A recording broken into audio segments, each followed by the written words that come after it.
Okay, hi, everybody. I'd like to call to order the Sherborn Conservation Commission meeting for January 18th, 2024 at 7:15. We'll now have a roll call as to who's present, and we'll go from there. Michael Lesser, present. Terry? Yeah, present. Oh, sorry. Terry Luskin, present. Jacob Strauss, present.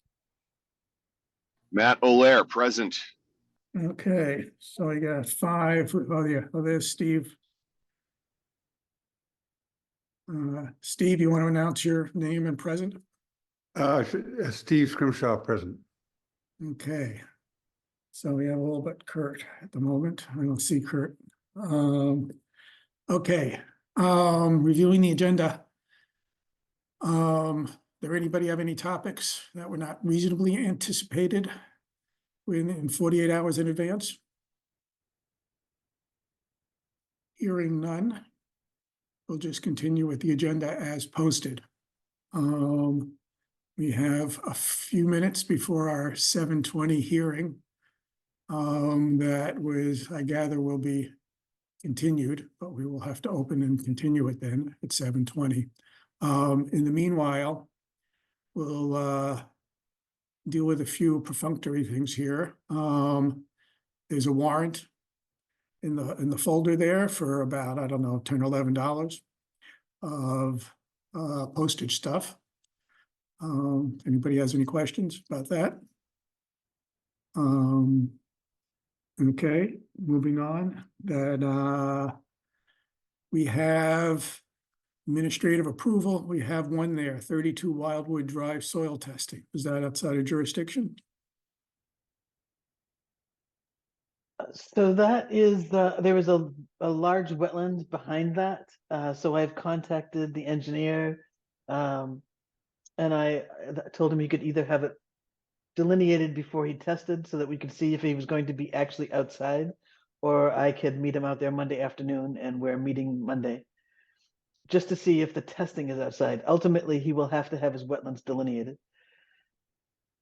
Okay, so we're not approving that tonight. We're not going So over. we yeah, that's a administrative approval. It's not approved at a meeting, but Right, that's true. But you haven't done it yet, really. no. Okay. Kurt, please announce your name and present. Kurt Stiegel, present. Okay, we're all here. Okay. Do you have any quick site issues? I don't have any site issues today.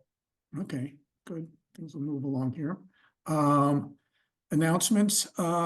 Folks can look at the fact that I saw that the annual MACC conference is coming up in the beginning of March as usual. That's something to consider, and look at what's there and see who's going. Sometimes we carpool and things like that. So that's something for everybody to look and sort of jointly let us know who's going there. I haven't looked at the program lately yet to see what might be there. There's usually some interesting stuff there. I assume it's in person this year, which is, given the COVID rise lately, who knows what risk that is. But I haven't checked whether it's Zoom or live. So go from there. Let's see, in terms of other little items on the agenda, we have minutes to do, but that's too little there. Okay. Unless anybody else has any other announcements besides, oh yes, welcoming Terry to her first meeting as a commissioner. Thank you.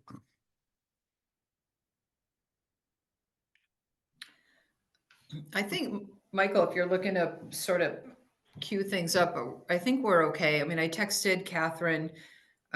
She's on the road, and Xenia's here, and Jeannie and Tom, Pat and I. Okay, I think we're okay. fine. Then we'll move to it after we do this hearing. We'll be Okay. Yep. okay. Just let me know. 7:20. I'm now reopening a continued public hearing on the abbreviated notice of resource area delineation. DEP file 283. Does it have a file number yet? It does have a file number. Okay, I'll get that there for the next time. 0 Meadowbrook Road and 0 Coolidge Street. Map 5, lots 32 and 48A, put forth by LEC representing Toll Brothers for delineating, confirming a wetland line.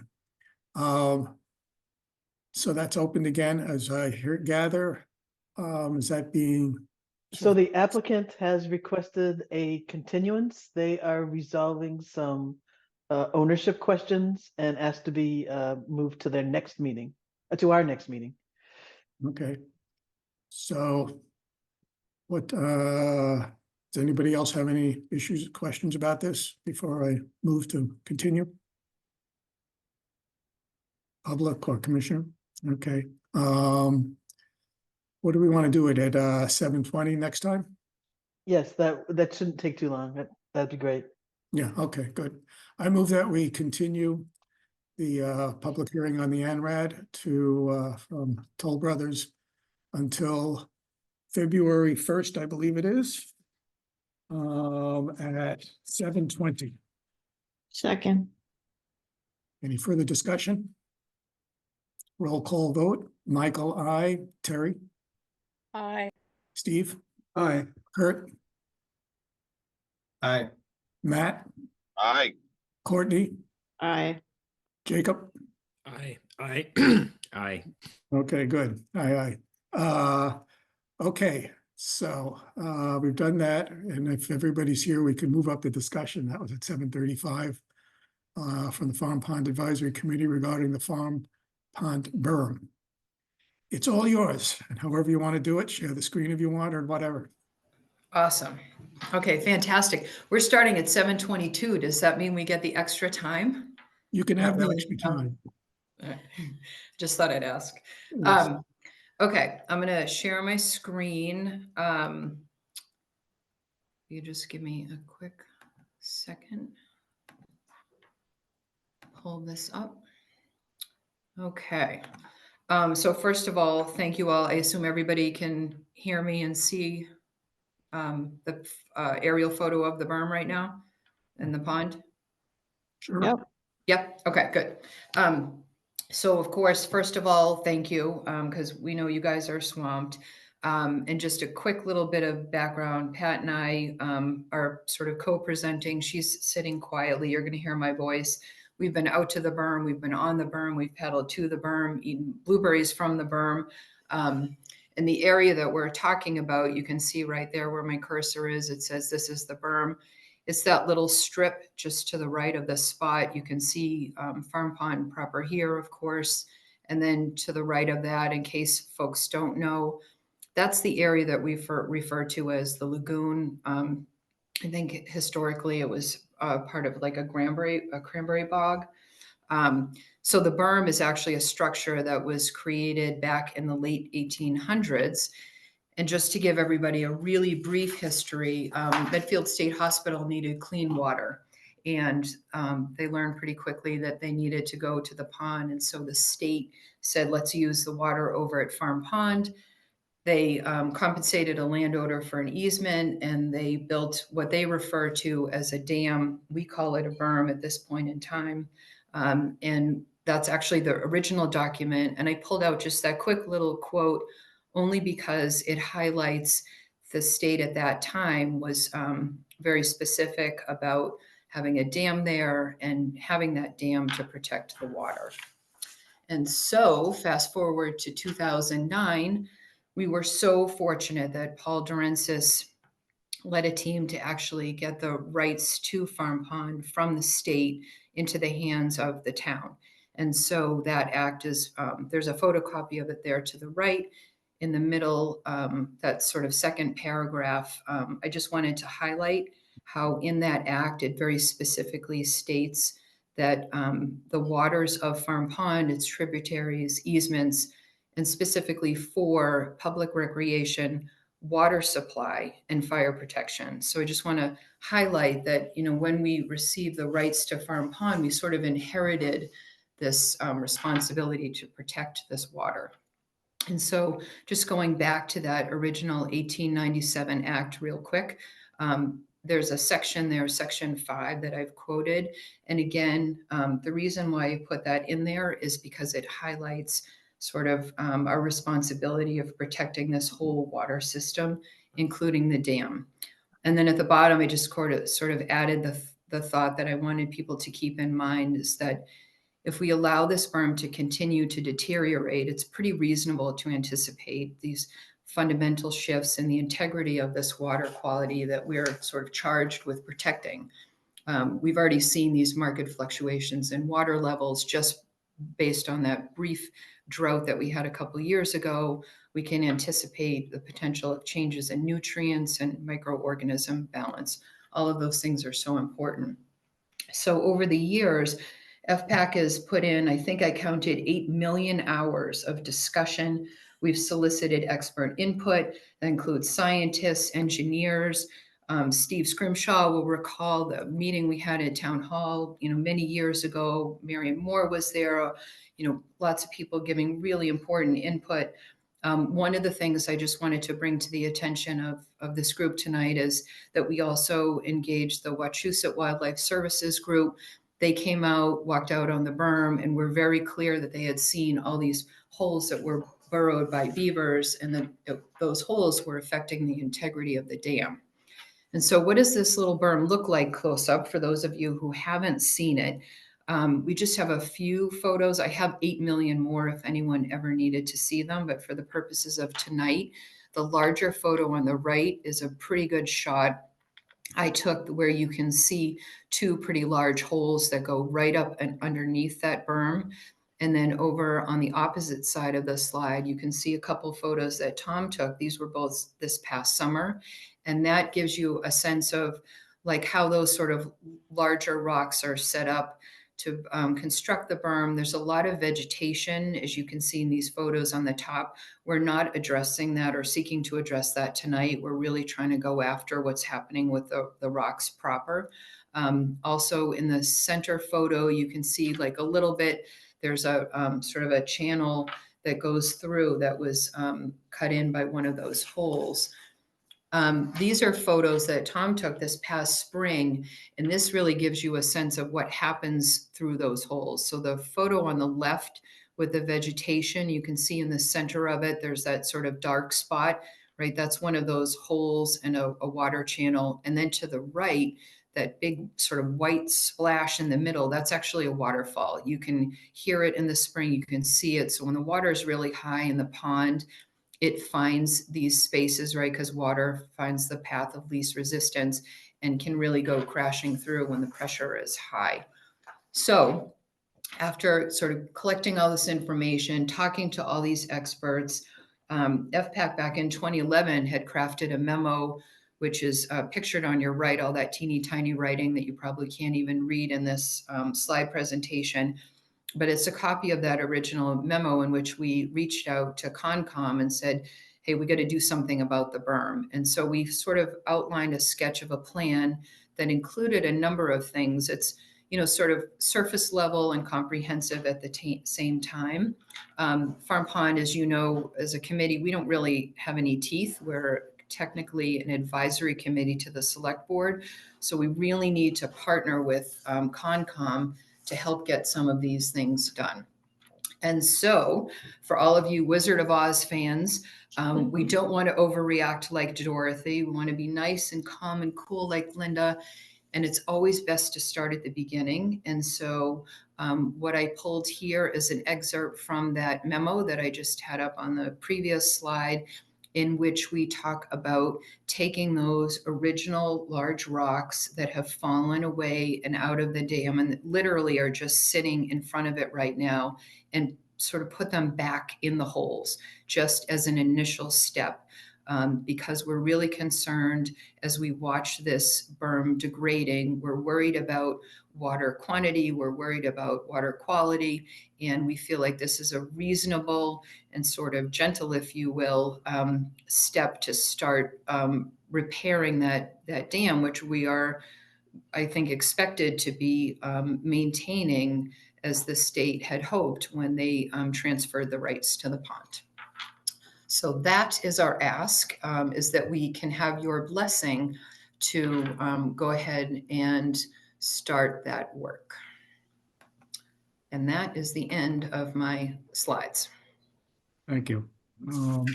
Yes, I remember that I think in the past we agreed that it was time to just sort of move those rocks back in there. I'll open it up for other people to say things. To say, have you ever seen the water flow from the swamp lagoon into Farm Pond as opposed to Farm Pond into the swamp lagoon? That would defy physics. No.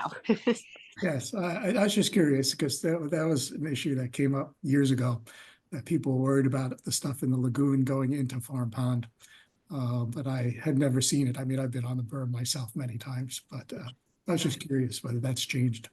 I don't know if we've seen it, but I don't know. I always feel like we shouldn't overlook the possibility, right? Nature can do some really funky things. Right. I If any think other people want to comment? now, Yeah, go on. I'm sorry. I think right now the level of the lagoon is lower than Farm Pond, but that can change. So I think for now, we're pretty confident that it doesn't go from the lagoon into the pond. Yeah, I've never seen that either. To other people, I guess I'll leave it open. Raise your hand or just start talking, whether commissioners have any questions about this activity.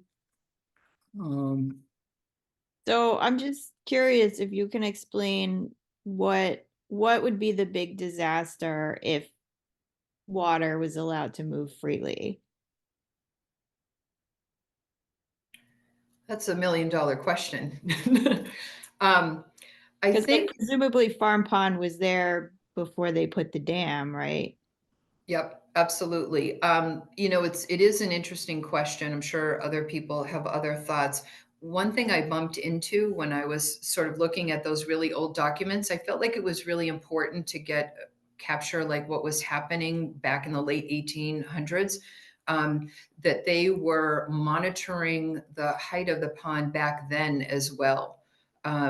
So it was, even at that time, it was a really big deal, and they had very specific sort of rules around they were using rocks to measure it. And when it got below a certain level on this rock that has, been delineated and has all sort of mapping information so that we could find it, then people weren't allowed to access Farm Pond water. So, for me, I think, wow, so way back then in the early 1900s, they had their eye on it, and clearly the water was moving in such a way and perhaps so frequently that they were noticing it and being really careful not to take too much, draw too much water out of the pond. I think we've had the luxury of seeing the pond, full, if you will, right? Because the berm has been there since, anyone on this call has been alive. When we had that drought, I think the number we had guesstimated was like close to 4 feet. I mean, if you look at the high water mark and we were watching it drop over the course of the drought, that's a pretty significant drop just due to a lack of rainfall. So I think when you think about that entire structure sort of going away, and then the water naturally, to some extent wants to, sort of move in that direction because that's what it used to do. I don't know what the prediction would be. I don't know if somebody with more expertise who might be on this call might have another thought. I'm just doing that, thinking that through as a layperson. It's important to note that then there's outflow from the lagoon to the Charles River via Charles Coat Farm. So, think of the pond's not like it has exit. So what would happen? I don't know if that would put pressure on that outflow and flood it more often. I'm not quite sure. And I think too, while we're just sort of like maybe spinning in the wind a little bit, I also think about water temperatures. I think about nutrient density. When there's less water, right, it's going to warm up quicker.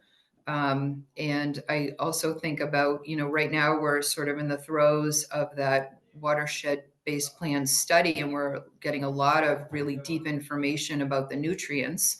And I, think about, where we keep putting more nutrients into the water. We sort of know that if there's less water, that means the balance is going to be thrown off. So I guess that's something we should be thinking about too.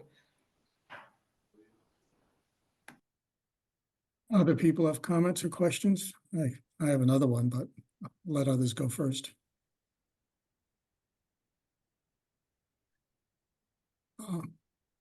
I'll say something. Sure.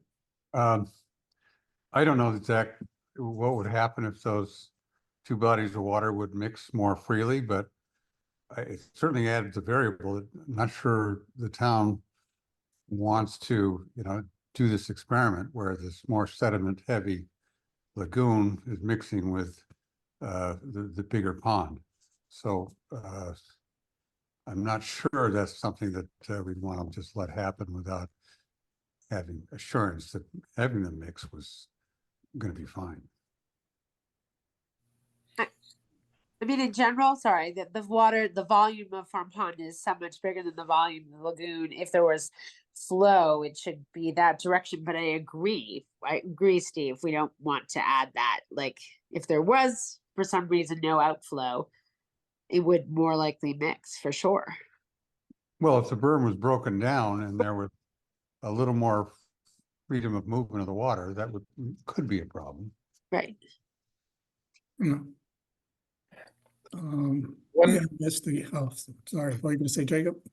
One other question I would have is how would we tell if any repairs are successful? What is it that we're looking for to say, yep, this is doing what we want, and therefore we should keep doing it or do something else?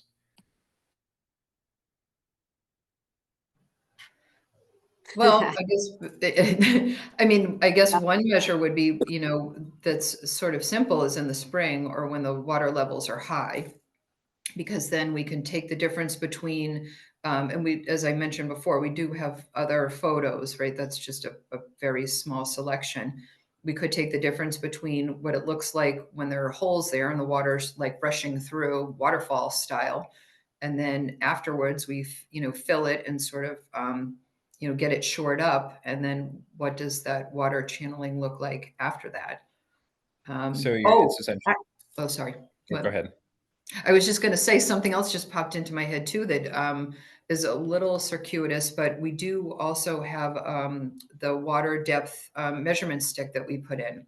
So we've been taking a ton of data on the water depth.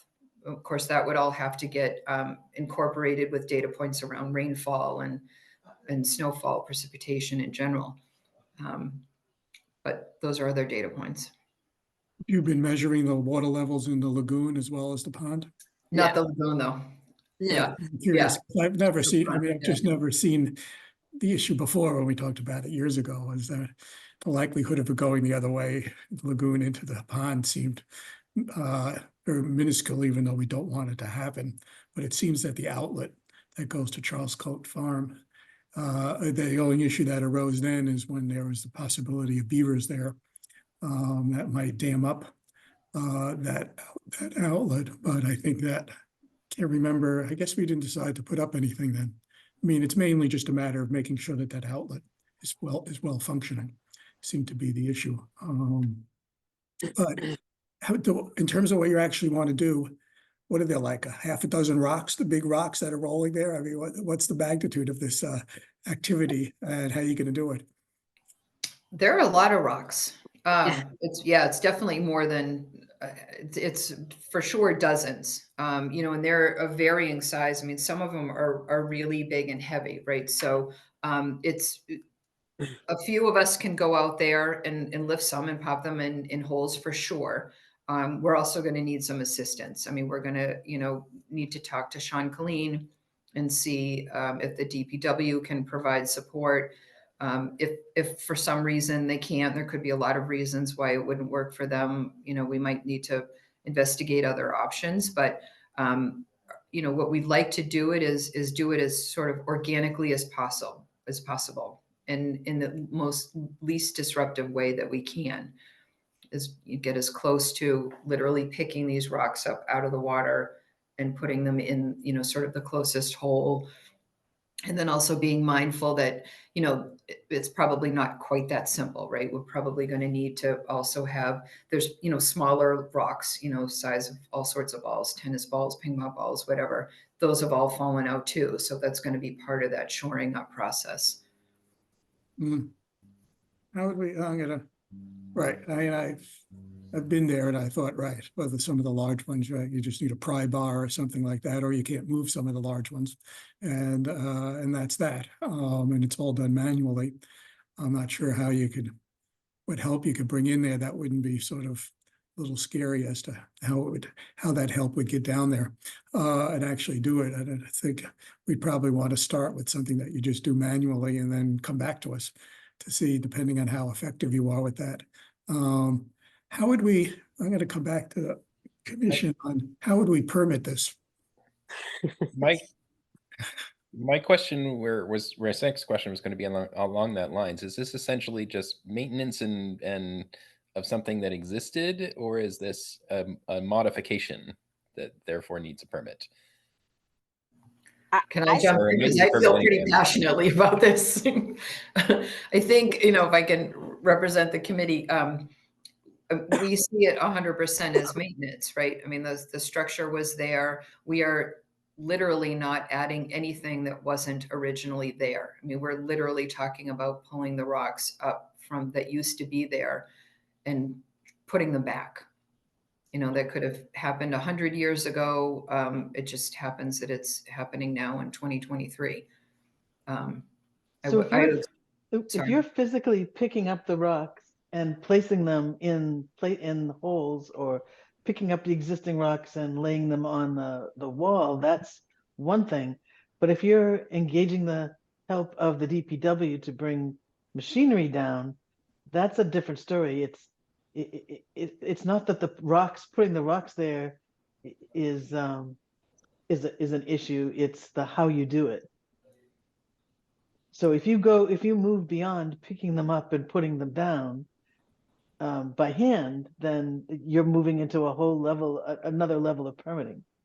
Well, it seems like you're willing to start with that simple level. Is that my understanding? So let's talk it through, because I mean, I think it's important to have, because we're, you know, tossing Sean's name around, right? And he's the likely go-to, is that he, you know, works with us to look at, like, what can we reasonably do by hand and what would have to have machinery, right? If we chose to move those giant rocks, right? Because none of us are going to literally break our backs trying to pick up, you know, big rocks. We want to do it in a you know, a reasonable way.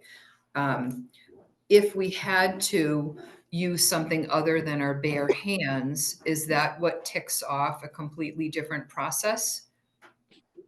Well, to get machinery down to where you need it, you'd either have to be cutting something on the berm to get access to it, or driving in the water. So yes, that would trigger a permitting for sure.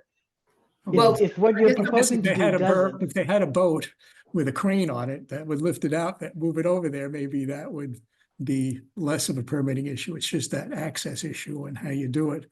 But what would we do it even before we even get to that level of intervention of what would we do even if it's just the handwork and just doing that? Do we do it as simply a maintenance activity and do it as an RDA? I'm just trying to figure out even how we do the modest level. that's sort of how we did the trail maintenance. We did it as an RDA because it had limited impact to anything. And I would think this would be the same, as long as it didn't trigger, again, cutting trees from the berm to access I mean, maybe there need to be some tree cutting to preserve the berm. I don't know, but that would have to all be spelled out. Right. So the question is how far, whether we do start very incrementally on this rather than bang our heads around, or you can talk to Sean and come back to us. Where you're willing to get some permission, whether we do have to file the RDA to just do the simple stuff and see how that proceeds. Or you could try to see what Sean would do. I'll go to Jeannie and Tom. I don't know whether people have been out to the berm. I don't see how any machinery could actually get there. It's not that wide. Right. He's not gonna, the access is private property. He's not gonna drive a backhoe or anything in the water across the pond. So I think a lot of this is gonna have to be done by hand. And I just can't see how any machinery could really get out there. I'm willing to lend you and come out there with my big pry bar that I've moved some big rocks. Yeah. That and a wheelbarrow. Well, no, we would need the wheelbarrow. I would do that, but okay, Tom, sorry. Yes, Michael and Conservation Commission. Yeah, as many of you know, I spent a lot of time out there.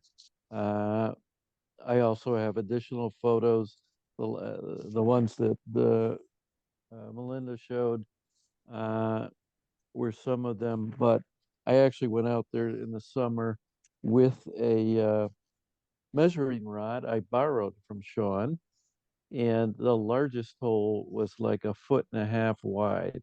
So we're not talking large rocks. Right, exactly. And it's my estimation that if we can grab Melinda's, one of Melinda's sons and a couple of his friends, and one of the adults oversee them, this could be done in an afternoon, the patching up of the major holes.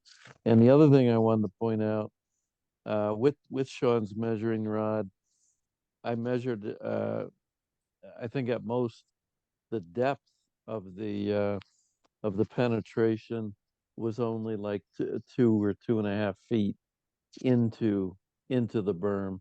Well, the berm itself is like, it depends on the section, but like 6, 8, 10 feet width. So the holes are not going through the entire dam. So in summary, I think what the need is very, very minor, and can be done with a crowbar and a couple strong backs. How about if we just go ahead on that basis that you're just gonna do that kind of manual work and fill the holes, and you can come back depending on how it all goes, rather than bang our heads about something up more than that. And I guess, No paperwork is needed for that, or there is? I guess we're gonna do it as an RDA, as a maintenance activity. So you could talk with Joyce about how to fill out something. And we can get it on the next meeting or whatever it is. Yeah, it wouldn't be the next meeting because the advertising had to be done today. Oh, yeah, that's Today right. was the deadline, so it would be the. Yeah. I don't think they're gonna go out there Yeah. anytime in the next couple weeks to do it, so. Well, you say that, Courtney, but we're pretty hardy folk. Can we ice skate yet on the pond? Okay, so why don't we just do it that start this manual thing with just doing the rocks and as a maintenance activity filed under an RDA and see how it goes. Is that do the RDA? Because I got stopped at the NOA 10 years ago. We've had this on our agenda forever. So is an RDA hard? No, it's easy. It's an easy one. Okay. This sounds like a good Eagle Scout project. Well, we just didn't want to go out. Honestly, we've had this on our agenda for Farm Pond for literally 10 years to get the stupid permitting like done so we could do something. So this is great. Melinda was like, oh, freaking, I'll just drive this forward. So I so appreciate that. And oh yeah, in the past it got wrapped up in other things like you have to Yes. worry about a tree falling down. So we need that kind of stuff. And we had lots of difference of opinions. So it got wrapped into a lot of other bigger things other than this very simple activity that we always thought was a no-brainer back then even. Okay, an RGA paperwork sounds easier to do than a notice of intent. Okay. Is everybody on the commission feeling okay about that kind of giving him that guidance? Yeah, go roll some Yep. boulders. Okay. I would like to say thank you for your work and looking out for the pond and protecting this great resource. So thank you. You bet. I think everybody on this call respects and enjoys the pond, right? All right, so what's the next step for the RDA? You go talk to Joyce. Okay. How about We that? can talk Joyce. next week. We can talk next week. I have a question for you. Give her a call. She's got office. She's in the office most of the week, Monday to Thursday. So I can talk to her too on Monday. So, because we're at work the same time. Okay, great. good. Well, it'll be nice to get this little thing done and see how it goes from there. Thank you. All Okay, right, thank thanks, you, everybody. We've We'll got quite an audience here. Okay. We'll see everybody. Bye. Bye. Thank you. Sure. Okay. Let us, we have our hearing on the regs. I'm going to delay opening that, or I could open, I'd like to just, which we've done before when we went over, because I'd like to just finish all the other stuff on the agenda, which is basically only minutes, I think, and then reopen that hearing and do some work on that. So is that okay? It's not the most. Or do I need to open the hearing and continue it for 15 minutes? You should open it and continue it just to be consistent. Okay, fine. I am reopening the hearing on Sherborn wetland regulations, drafting possible amendments. A little bit late at 7:52. And I'm now moving to continue it. Maybe it won't take that long to do the minutes. I'm moving to continue it to 8 o'clock. Do I have a second? Second. Any further discussion?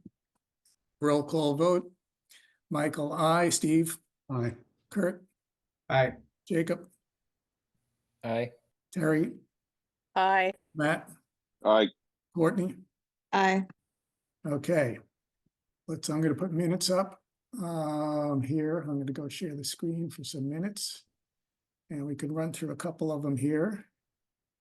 Let's see, minutes here. This looks like this.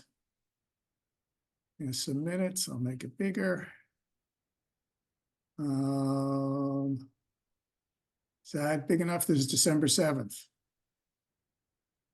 Oh, People can read it, or should I make it bigger? it's fine. Works. Okay. Tell me what, let me scroll down a little here. There's not much on this page, but I think if you scroll down, the only thing is Joe Lozano's name may have been spelled in different ways at different parts of the. is this the correct spelling? Hold Me- on. I don't know. Let me find out. You can go check email.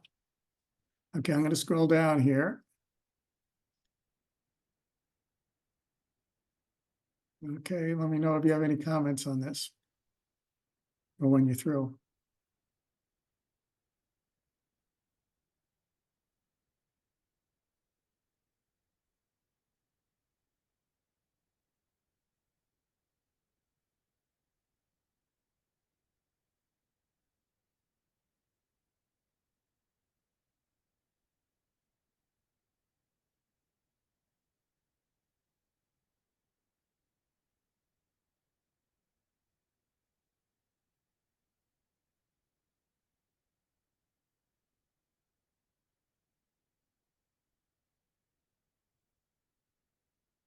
I need to hear from people.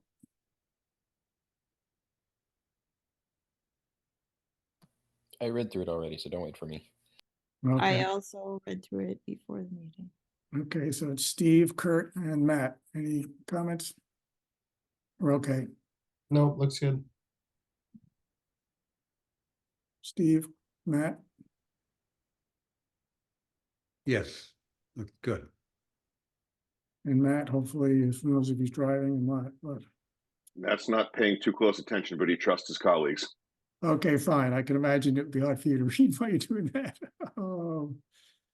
Let's see here. Do you need hearing for there? Okay. That's where it has two S's and one N. Oh, so which is it?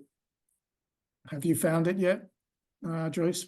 I haven't because I'm just give me a sec.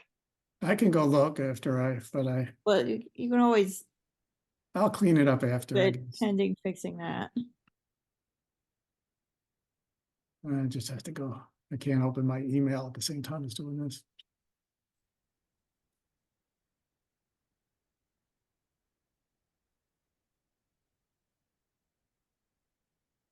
It's LOSANNO.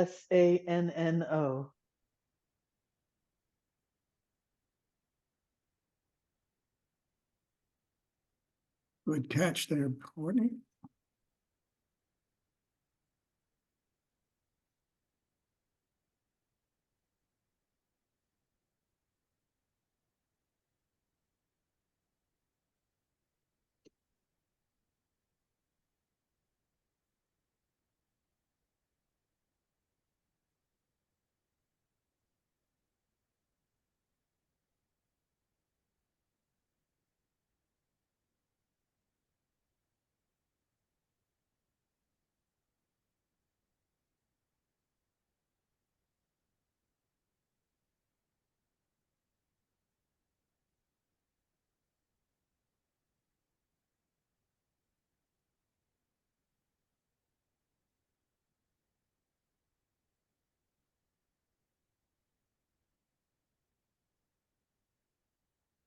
Oh, good by me. Kurt, Yep. I guess that's, let's see, oh, there is more.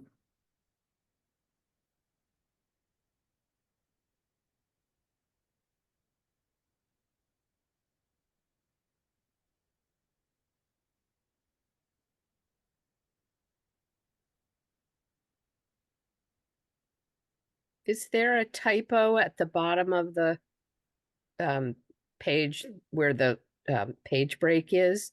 ML wants the control device. Is that DEVICE Good point, catch. Yep. instead of device? Got it. Thank you.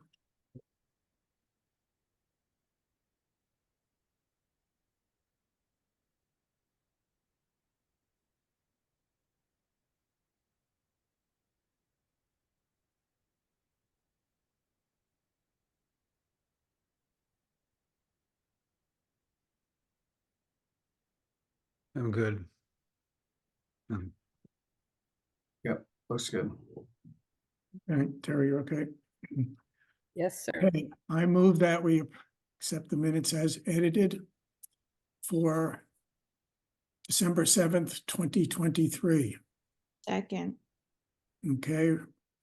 Any further discussion? Roll call vote. Terry, Aye. Steve, Aye. Kurt, Aye. Courtney, I Matt, Aye. Michael, I. Did I get oh, Jacob. Jacob, aye. Okay. This is done. Let me bring up the other one here. The name. Protocol here from meeting. Okay, I got that done. Let me see if I can do it in the same screen here. Agenda. Okay, here's January 4th. Make it bigger. Is that big enough?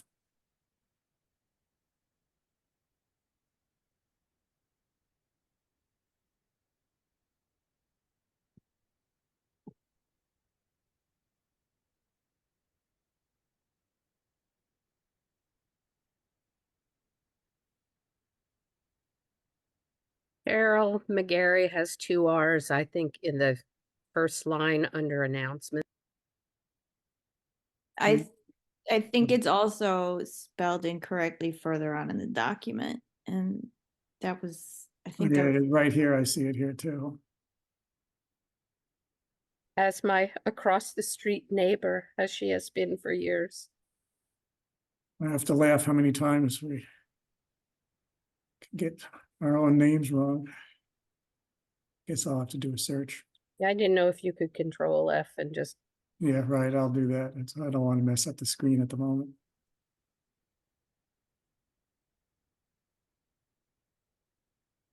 Let me know when I could scroll up. I'm good. Kurt and Terry, yep, fine. Yeah, looks good.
Looks good to me. Me too. Kurt, Yep, looks good. Yep.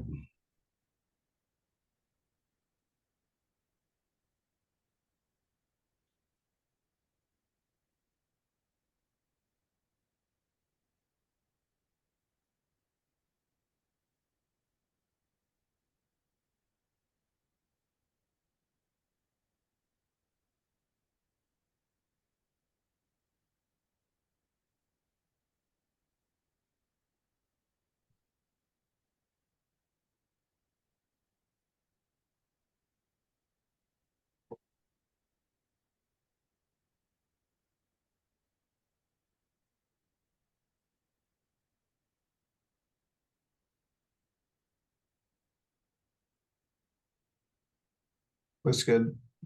Me Yep. too. Good.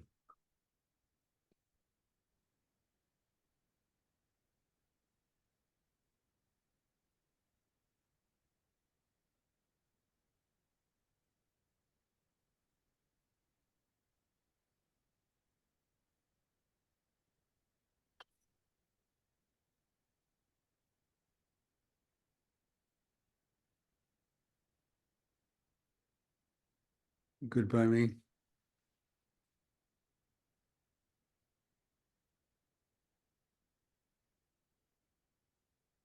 Don't see a thing. Kurt,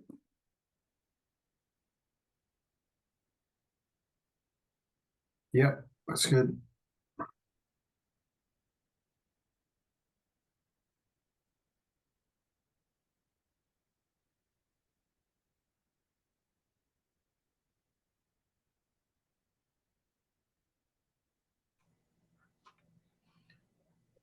There's another one of those above under the new membership on commission, one line below that.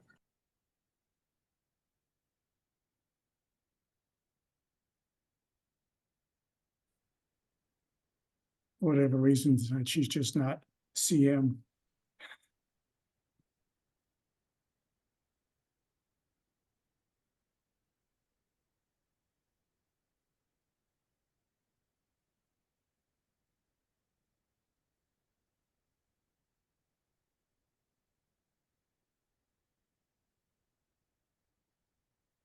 Looks okay to me. Lots of correct McGarrys. Mhm. Yep, looks good.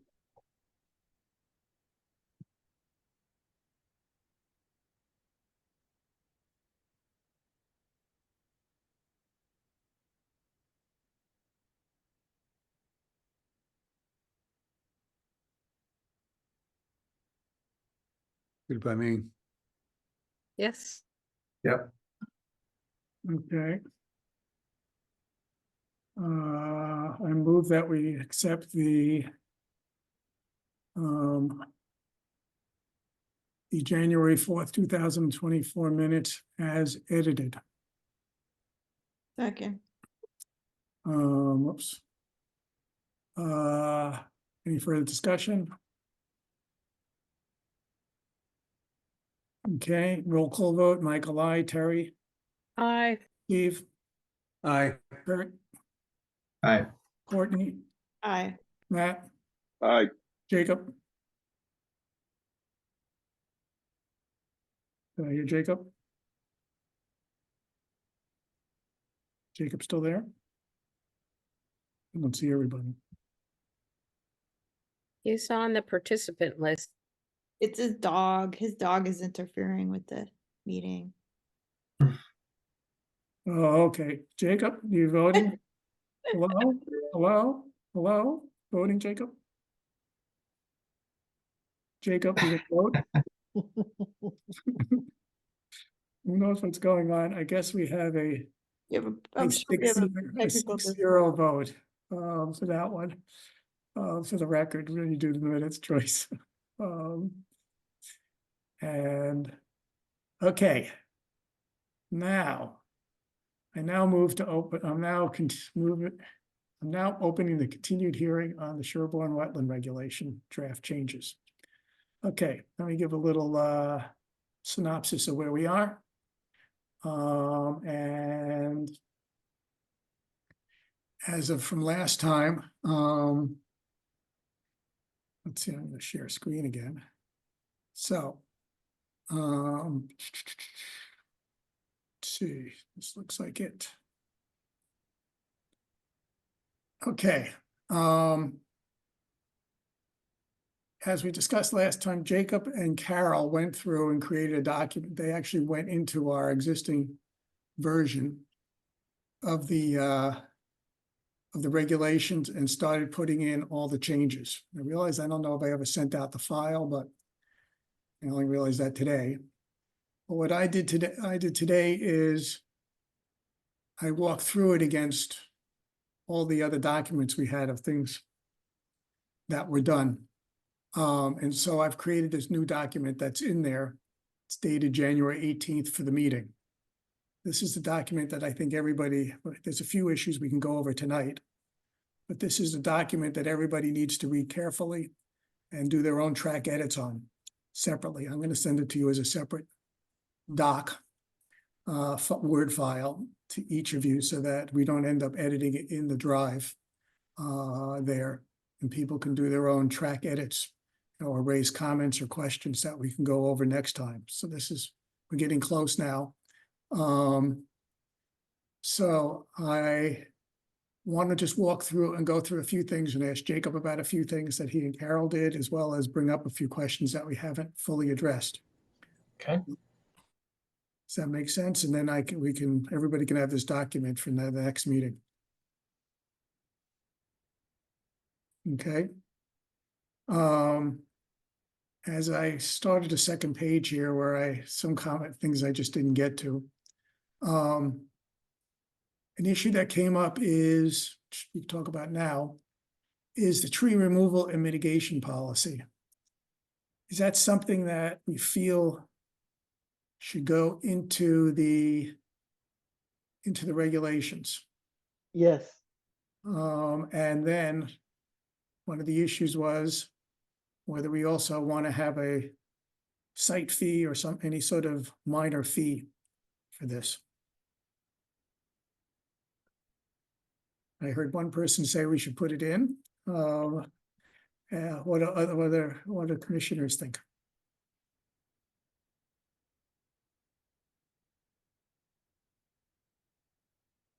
People have to say yes or no. Has I- anything? Go ahead, Courtney. No, you go first. No, you go. When we were creating it, we had a conversation around whether it should have a fee associated and landed on no. Has anything changed since then? Like, what have we learned since then that would make us change our mind? Oh, So So I will say that I'll leave it to the commission. I mean, now I'm there now in the office, but each one takes a site visit. It's kind of like, well, it's kind of like an AA, and an AA you charge $70. I don't think it's a $70 thing, but maybe something. I'm not really sure. On the one hand, having no fee prompts people maybe to do it more often. But I think putting it in the regulations helps make it more visible too, not just on the website, but in the regs, because people don't know. The people that are asking to do this are people who their tree people don't want to do anything without a permit from conservation, or really that's the reason that most of them are coming to us for what do we do about we want to cut down a tree. Let's break up the issue then of fee versus putting it in the regs. What do other people think about? We'll have to draft something, or whether we make it in how we do it. But I first want to get, is there anybody who thinks that there's some reason to keep it outside of the regs? Well, is there any chance we would want to stop doing the policy or undo the policy? I can't think of a reason, but if once it's in the regs, it's in the regs. So I mean, are we definitely certain, or is the policies, is whatever we put in going to be so finalized or maybe broad enough that it allows for changes if we need to make changes? Could see that point. I mean, we'd have to open up a hearing to change it once it's in the regs. Or whether we just reference the policy. Maybe we can reference the policy and we can do that. There's a section that talks about when an AA is appropriate, and we could add a reference in that section to say if such and such and such, then the age I forget how it's phrased, but the agent can approve an AA, essentially approve the action under a tree removal policy application instead of an AA. That sounds like the right place in the regs to put it. Put it there by reference. Yeah, I think that's a good idea. Yeah, that sounds good.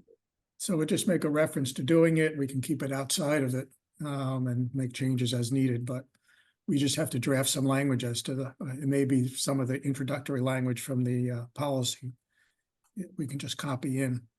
I'm not going to go pull it up now and do it, but okay. So we're going to we'll make a reference to it down in that 7 point whatever area. Let's see.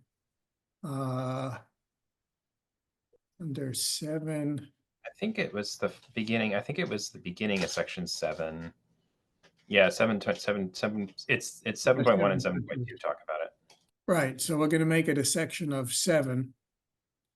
Whether we want to renumber everything, or we just put it at the end.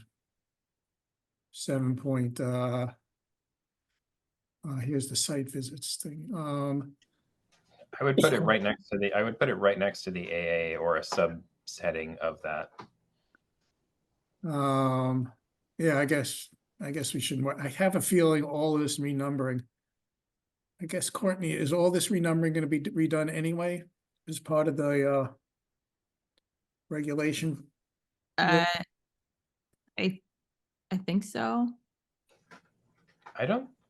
Or did think you? any of the, I don't think any of the existing sections have changed their numbers. Oh no, this is part of there's a statewide effort with the town clerks to somehow unify the numbering of all of the bylaws and the regulations. That I think our town clerk is repackaging everybody's stuff. Is that true, Court? Is that do I have it right? Yeah, so just we do what we're gonna do, and then we can talk to her about. We can talk to the clerk, and they'll deal with the numbering. So if I just put it in here. Yeah, I'll does it put make a sense? placeholder in here. I'll just do a placeholder here.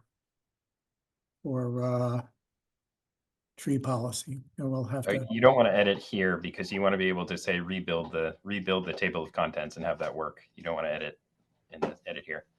well, I'm gonna put it as a placeholder here and we'll patch it when we, because it's on its track edit. Okay, now the fee, I think we have down based on fees, we do have a site visit fee. Sorry, this is making people dizzy. Site visits here, I thought we had a fee somewhere. We want to do other fees. Additional inspection site fee. Wow, I never forgot all about this distribution box review fee. Do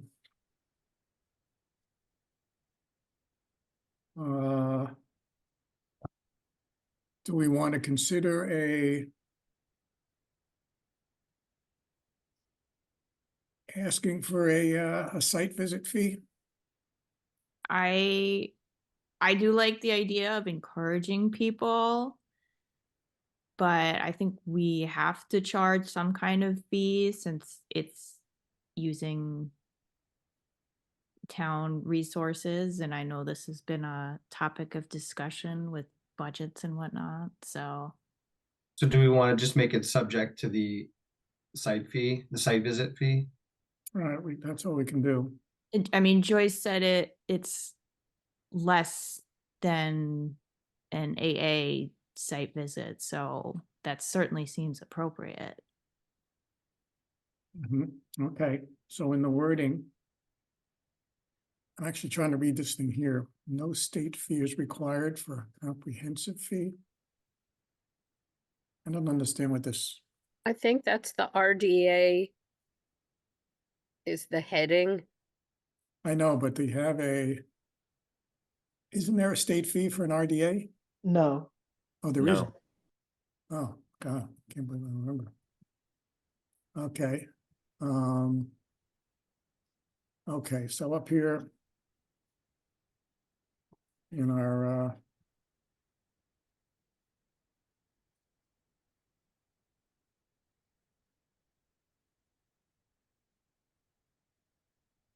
I don't know what that line's doing there. I'll just make a note here. Tree policy section with fee set at one site visit. Can I ask for a smidge of, like the 50-word or less background of what the intention of the tree removal is? It meant to cover, trees with pine blight that are dropping canopy no, branches? so what it was people were coming in over the last few years where everybody's had dead trees and they were going through arduous process of an RDA, and then we were trying to do emergency orders for people, and there was no really good way to help them get trees cut that were emergency trees that were going to cause immediate danger to property or life. And so the commission came up with a tree policy where it's I think a 3 or 4 page application where they can just come in and say, we need to take out these number of trees, and they can get immediate approval. Got it. So it would be different. I want to, on the edge of my property, take down 3 Norway maples and replace it with native hedgerow or something. That's not the intention of this. No, it's This is only if it's in a jurisdictional area. So only Right. if it's in a buffer zone, and it's only for cases where the tree itself is hazardous in some way or other. If it's So this is not tree. I don't like this tree, Yeah. then then it still needs or I guess we didn't really specify, so it still needs an RDA at that point. But if it's out of jurisdiction, then there's no approval of any sort required. Okay.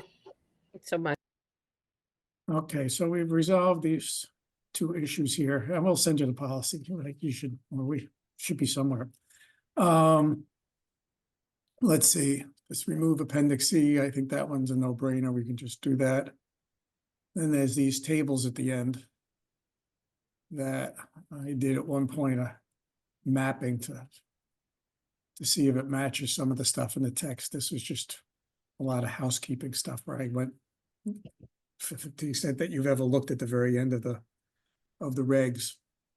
There's these tables that people are supposed to fill in there, and they were inconsistent with some of the stuff in our section 7 for the NOI, and so this still needs to be done to do the actual cleaning it up.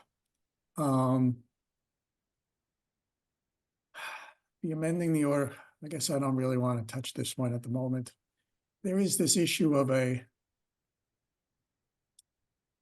maybe I'll send this out separately. There's a policy that the state has about how to amend an order of conditions that I don't think we agree. At least I don't agree with. And we have a procedure that I think works a little better.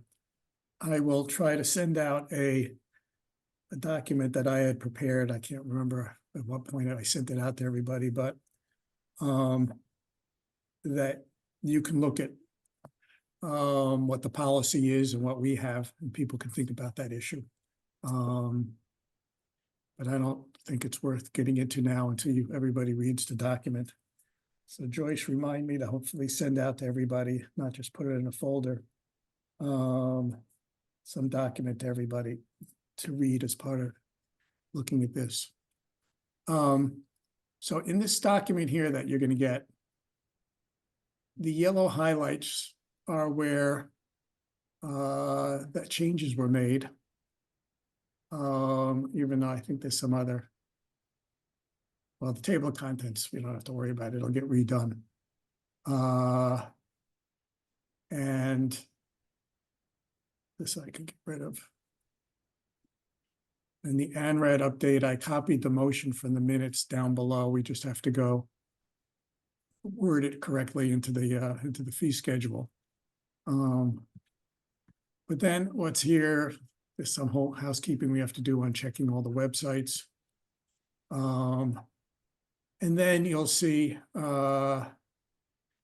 there's in track edits, there's two ways of doing things here. All the track edits are things that for you, Jacob, all the track edits in here now are things that I put into your document, where I found things that were missing or that I thought were needed. And so, but for everybody else, that's just for maybe more for Jacob he can focus on that because he did the rest of the work. I only highlighted this pesticide thing here because you'll see below. I was wondering whether we wanted to put something in about pesticides. So I just wanted to highlight where it's done in the definitions for you guys to go through. We can talk a little about that tonight, but basically it's this definition of alter includes application of pesticides, herbicides, insecticides. If you don't, that was there before, or that's a change? That's always been there. It's always been there. Now, the way this thing works is that anything in yellow and the definition is all new text, even though it's not highlighted that way. It's not, the text itself isn't highlighted, but all of this, anything where a definition is highlighted in yellow means it's a new definition. I had fun with the fact that we can fight over the witches and the that's with Carol. You guys changed it to a witch from that, which I think it has to be changed back to that, but we can have a whole threaded discussion offline. What I wanted to put in here is that some of the work we got from the consultant, Matt, we had another definition of credible evidence from the one that is in another. We had two different definitions. Yeah. When Carol and I were looking over this, and we had found 3 or 4 different versions of this discussion, okay, and including the one from Matt's narrative. The reason I think I made that. I didn't like the Matt's definition because it says credible evidence means a detailed narrative. And I think there are other kinds of credible evidence that don't arrive in the form of a detailed narrative. They could arrive in other forms that are other documents, other testimony, other whatevers. Hence why I don't like it saying it has to be that. There was another paragraph we'd written at some point that said the preponderance of credible evidence, which I removed because the text that went along with it wasn't talking about what preponderance meant when applied to credible evidence. It was talking about the evidence, or what it was talking about what credible meant. And so that one, there was sort of a, what is the type of this thing that we're talking about mismatch. So that's how we got to Right, that I'm just trying to see whether people feel like having this, right, I guess, whether maybe we don't need all this extra talk about Yeah. who's qualified or not. What do people think of that we can do with this? Well, why not, why not just add some of the red text to the definition we have? So, because you can say, it already says may include, and we list a bunch of things. So you could say, you could add to that, may include a detailed narrative, you know, and then we can add as much as we want. Yeah, from the detailed red narrative text. we can put in there. Yep. Okay, let's try to just clean this up now, actually, that way when I send it out, we've already, but,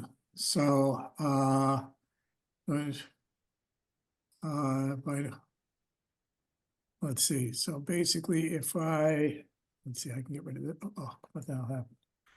Whoops. Hold on. Oh.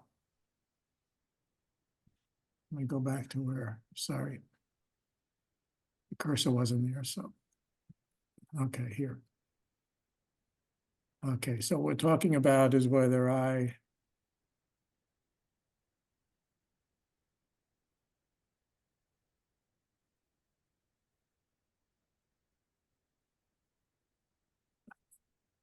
guess I'll just keep it like this. May also include, is that, do we want to do it as simple as Why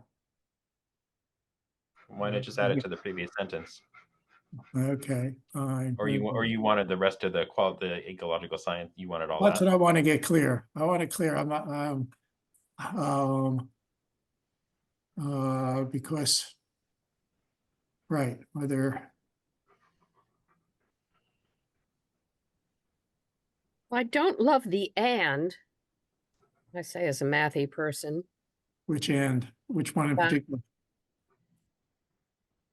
May also include ecological sciences and a relevant area with field experience. And or? Okay. I think it's or. Because that's a high threshold. No, I agree with you that we don't need the and. To me, do we want to include all of this? What do people think? Chime in. I don't see a harm. Jacob, do you see the reason not to have that as sort of a qualified addendum to the previous paragraph? I think it's okay to have it there. Not sure it's important to have it there. Yeah, that's what I'm trying to figure out. The objective measurements part is intriguing. Maybe, sort of add to the shorter list up above of measurements, photos, published literature, testing.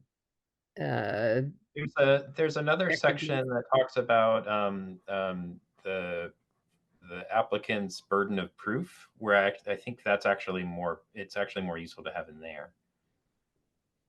I'll scroll down. If you hold on to your eyeballs, I'll just show you what he's referring to here. And then we can come back here because maybe we don't need the last sentence, but although I guess what I could do is real snazzy here. And hold on.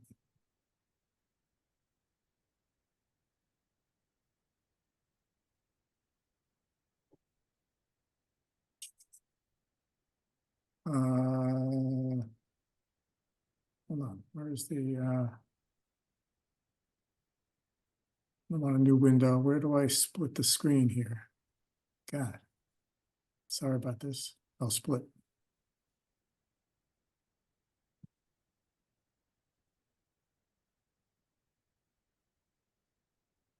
Is this where the section you're thinking of here? Burden of Yes, proof? yeah, that one. And where towards the bottom where it says such analysis shall consist of, I think which we could edit also, but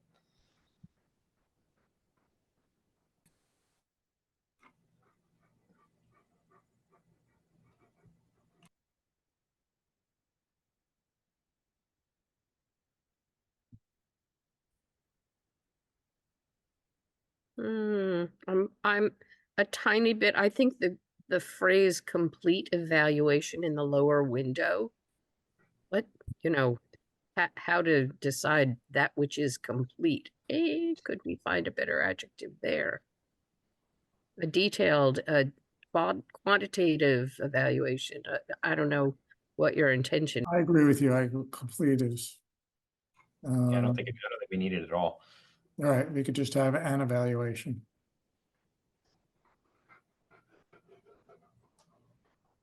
As we talk about what's in it down here. So again, right, this, obviously this has to be thought through. The bottom thing there. The question is whether it gets a little too redundant or overdone to also have this as part of the definition, because credible evidence.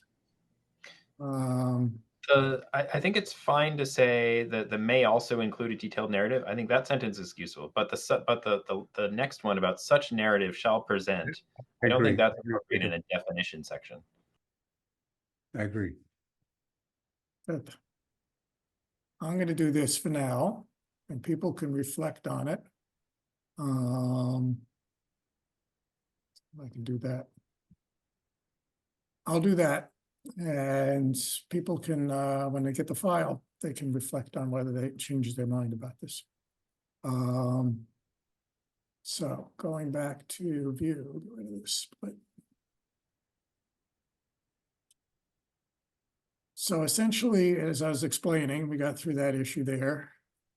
So anytime you see a highlighted definition, it's new, and people should read that more carefully.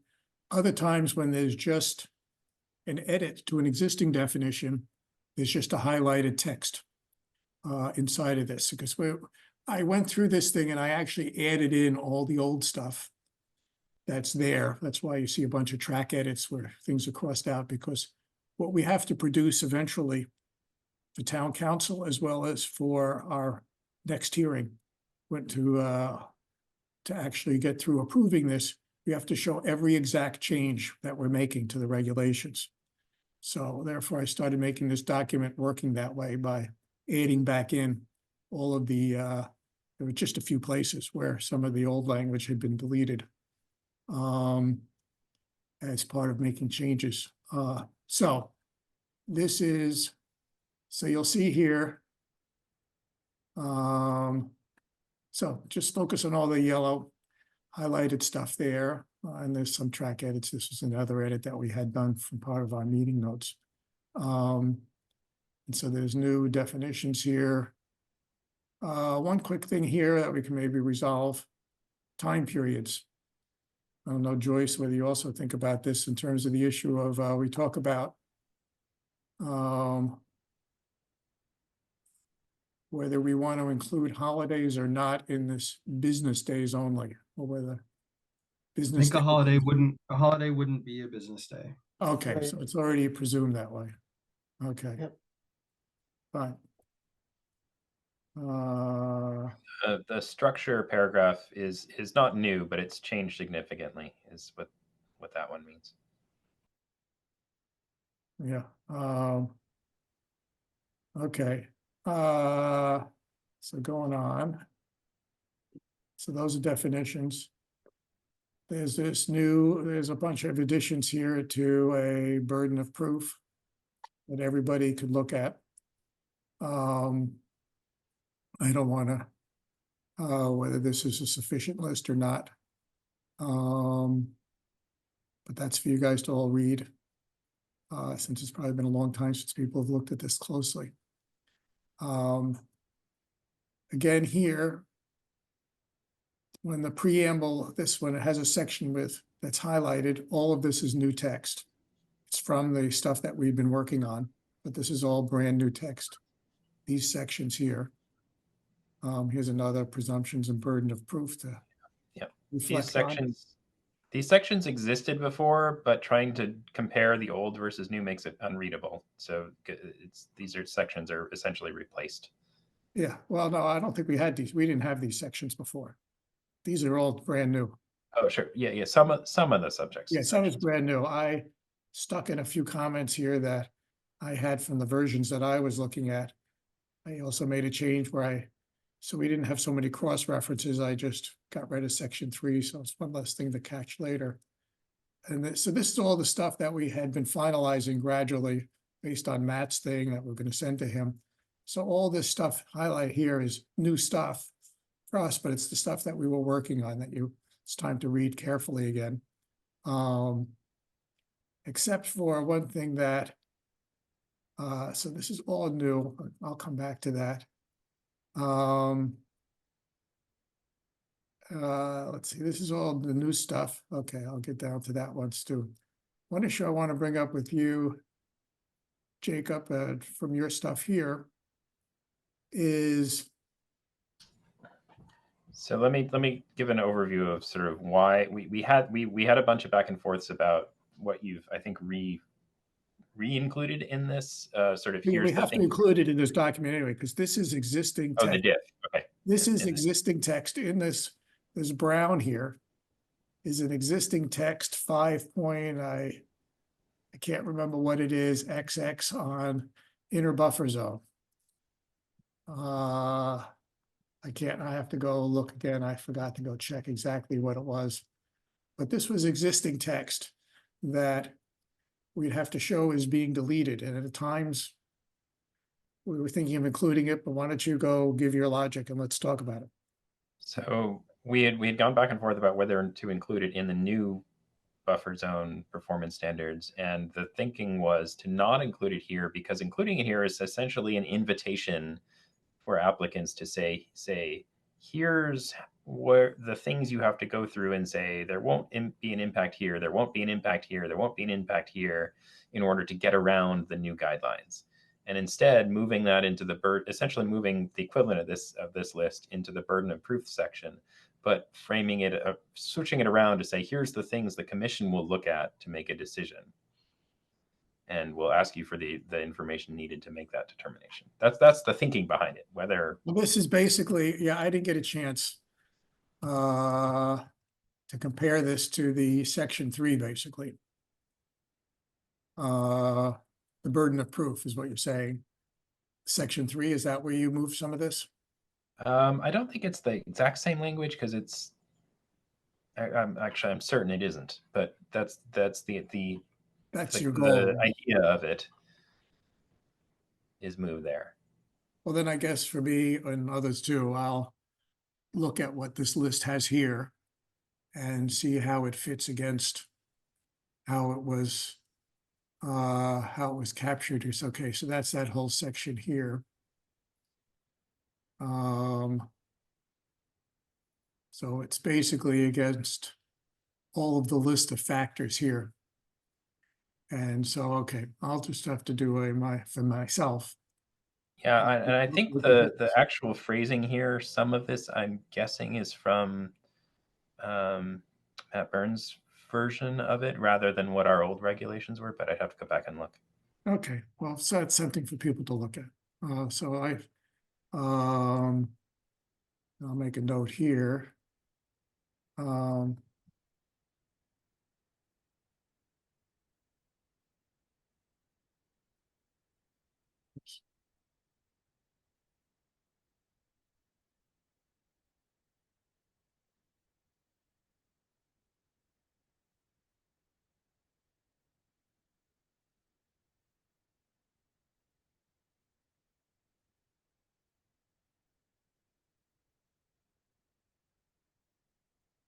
Okay.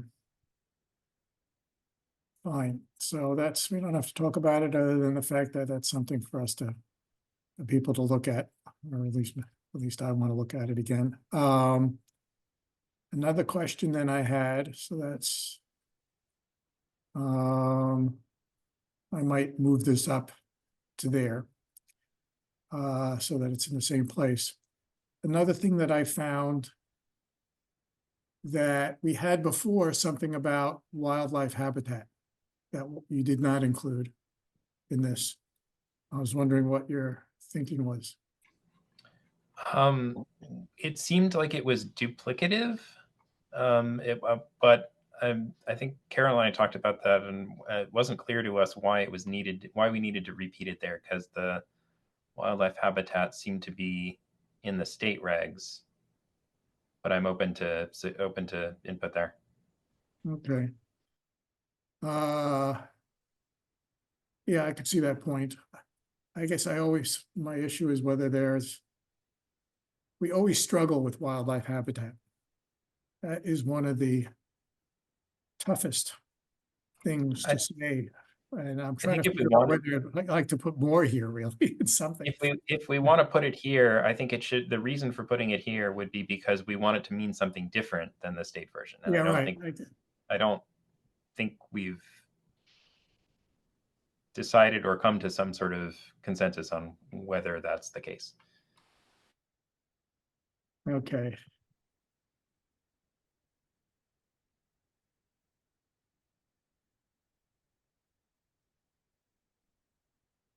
Yeah, I guess it just bothers me that it's a continual thorny issue, this habitat issue, when people start doing things. But I'm not quite sure what it is that,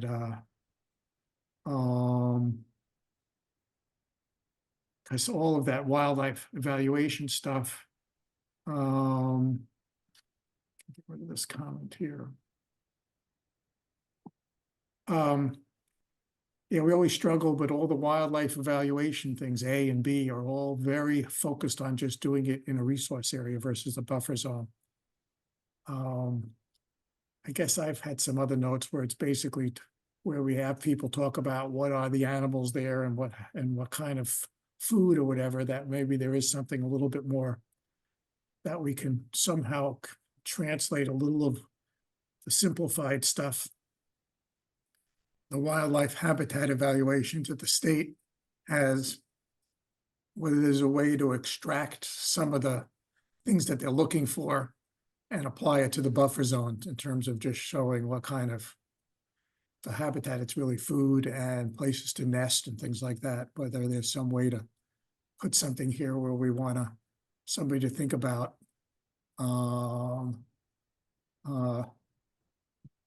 such as what are the relevant wildlife that's not well worded, and how buffer zone contributes.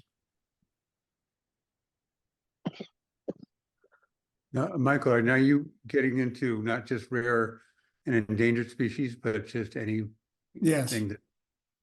Okay, so is that different from the state regs? Yeah, that would be different. I mean, because we always, every time, it's like, when we think of our last project where we're talking about just that, the wildlife habitat issues for, let's say, on Hunting Lane, where they were doing some thousands of square feet in the outer buffer. And we were saying, okay, they're removing some area that they can revegetate, they can do vegetation, but it's clearly not habitat for wildlife. And so how do we, what would we want anybody to do in that case of buffer zone? Because this is under buffer zone performance standards. Question is, what would we like to have?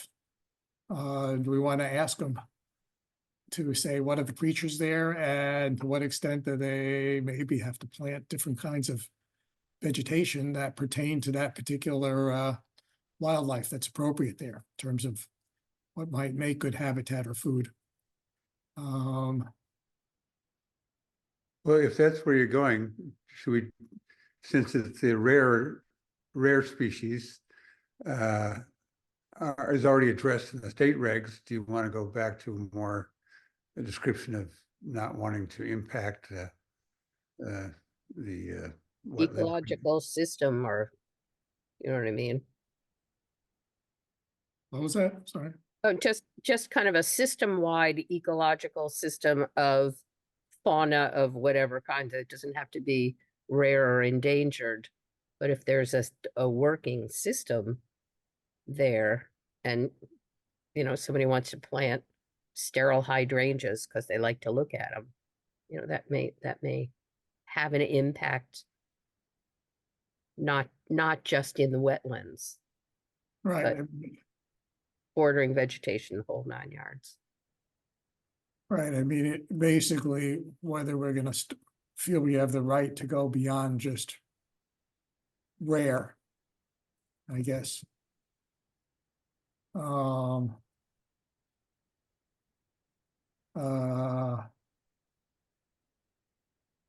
Now, the rare, we want the rare. I mean, it might be useful just to keep it here, just so that people know that there is still the stuff. We always used to have a problem with whether anything in the state should never be in ours because it's redundant.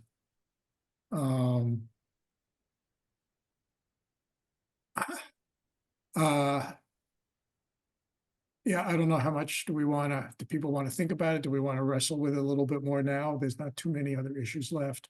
I don't mind. Let me see, before we come back to this. A lot of this stuff is all, let's see, I stuck in the new fill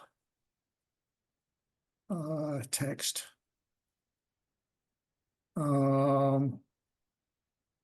Let's see, I guess the rest of it I think is fairly, oh yeah, there's a few little things here. I'm going to come back up here. So what was going on in this section is Matt Byrne had a essentially equivalent list of these exempt activities, and this is mostly an attempt to merge them, or there were a couple of things where I just thought the language was unclear, but the intent was I wasn't trying to change anything. Well, this was when I added all this track. The track edit, just so you know, the track edits that I have here, that's showing that we're deleting what we have now. Okay. So if you kept in the track edits and you deleted the highlighted stuff, that's our current text. So our current text would be construction of unpaved walkways less than 30 inches wide. So for example, in Matt Byrne's proposal, he was proposing 5 inches wide, 5 feet wide. Carol and I thought that seemed kind of excessive, but. Right, no, this is also, so the question is, do people care? I don't mind going to 3 feet. And whether, right now, it got changed to for private pedestrian. I guess for private pedestrian, I guess use, I think, is a word that was probably already in our existing. I'll have to go back and check this, but I think for some reason we had not for private pedestrian use. And now we have here for non-motorized private use. Right, we moved the pedestrian up to the beginning of that because that wasn't there before. Oh, pedestrian is what's in our current regs. It wasn't maybe in the Matt Byrne thing, but this is what's in our current regs, is private pedestrian. Well, I think he might mean the line above. Yeah, the line above is where pedestrian moves. Oh, okay, right. Unpaved oh, I see what you mean. Thank you. Do we want the non-motorized? I guess maybe that makes it clearer. Okay. People okay with this? Or you can review it there. I have no problem. Now I see where you're going.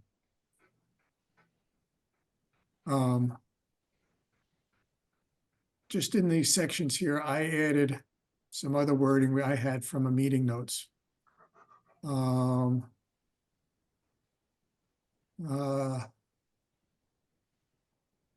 I do want to bring up this one here, maybe it's worth talking about. We wrestled a lot with adding this kind of language here about straight or non-cultivar species, but you didn't use that in the end. Is that something in the end we decided is too complicated for everything, or just That's my availability? that's my thinking, but I'm willing to be overridden there. I don't know, how easy, is it easy to basically get straight non-cultivar species? Maybe. In many cases, it's hard to tell what you have. Oh, you mean even when you go there, when you're buying it? When you're Yeah. planting it?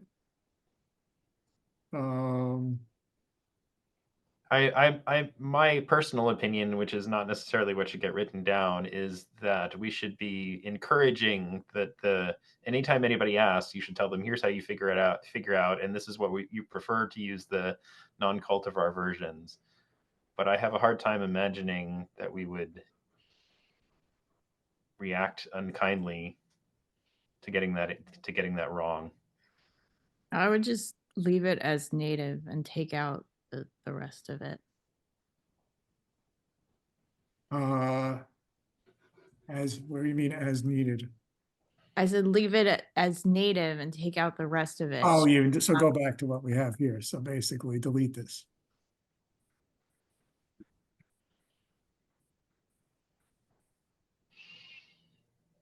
Well, the question is always native where?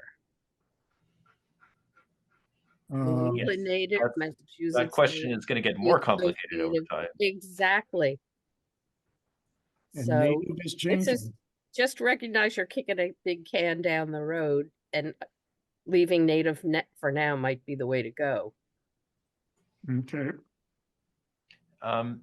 Michael, the clause that you added in at the end of that sentence, I'm not sure how to parse it, whether you're intending that applies to just the turf lawns or that applies to the whole sentence.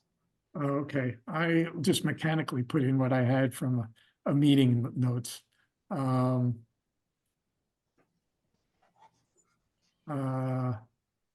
guess it probably applies to the whole thing. Okay, So then it needs to go earlier in the sentence.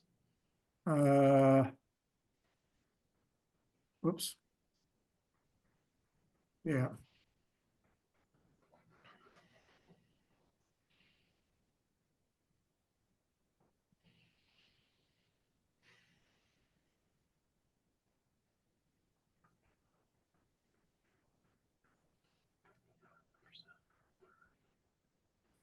Okay. What is the intent of that? I'm just a little unclear, but excluding turf lawns, what are you saying? That you're not allowing that as an exempt activity. Okay. Creating new lawn is not exempt. Right. Even if you find native species to do it. Right. Okay, I think it's a little unclear to me, but it was to me, but. So what this is saying is that you can't plant native trees in unmanaged inner buffer zone. That's a new change. Is that what we want? Are there cases where we would want that, or would we always want that to require a permit? I guess once you're mucking around in the inner buffers, the no alteration zone, I think the logic at the time when we were talking about this is that we're trying to limit what people do in an unaltered inner buffer zone, because it's the no alteration zone, but as an exempt activity, if they wanted to come and talk to us about it, then we could permit it.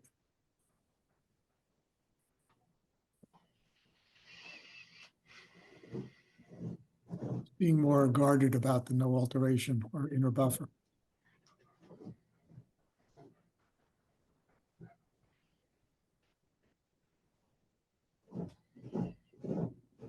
I mean, I don't know if people agree with that. That was something we came up with at one meeting, but we could certainly change it. And who knows what'll happen when we go to the public hearing with more people. People might protest. Who knows? As being impractical.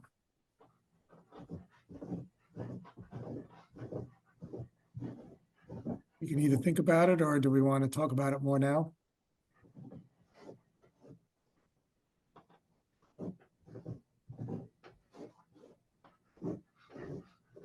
Anybody?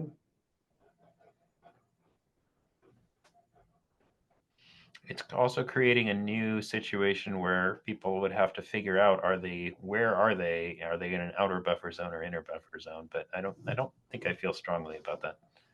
Yeah, I mean, they have problems figuring out where the buffer zone is anyway. Yep. Yeah, well, Now, are we going to return? I'm not really want to open a big can of worms, but the last project seemed to really expose sort of a little bit of lack of clarity, maybe in the regulations about buffer zones in undeveloped property. Yes. So that's the earlier sections that are new, which would be treated very differently. Yeah, Can we go through that at some point? Not necessarily tonight, but yeah, I agree with you. I think we should go through after everybody's read everything and we're doing our final walkthrough of this thing, I think when we get to that new section, I think it would be useful to actually, as an example, just what you're saying, think about how that permitting process would change based on what we've got here. So think about that when you all read this, because that's, I think, a good exercise to do next time when we go through this. So Michael, what is the crossed out number 12? Because that This wasn't was in something the that old- was done there that it looks like you moved to here. We had Yes, it 'cause here. yeah, It was in an but earlier it was, draft that I had. I in stuck a draft. here. And from our meetings, and then when I got down to here, I said, oh, okay, I see that you put it here. Yeah, because it wasn't. Yeah, it wasn't something that we would want to be exempt. We would want it. We would just Right. want it to be something that didn't require waiting for a whole meeting. Yeah, I was just keeping the records as when I was copying literally from from the results of a meeting where we had it here. Okay, but it got included down here so that this doesn't have to be, can actually just delete it from here.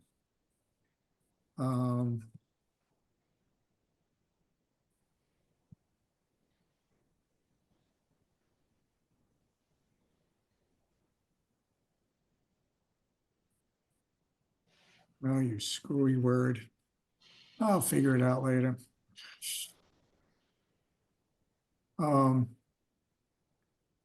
Okay, so this is new stuff there. You can read all the new stuff that's highlighted. Again, I put in track edits, the stuff that we have now that I was editing out. Let's see. This is me adding in some new stuff here.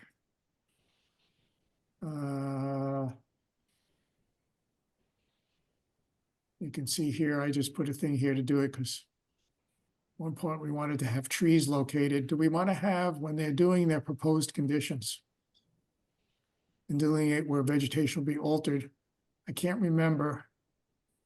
And even Joyce, what do we do on when we're telling people to locate trees that are going to be altered? What minimum size do we use?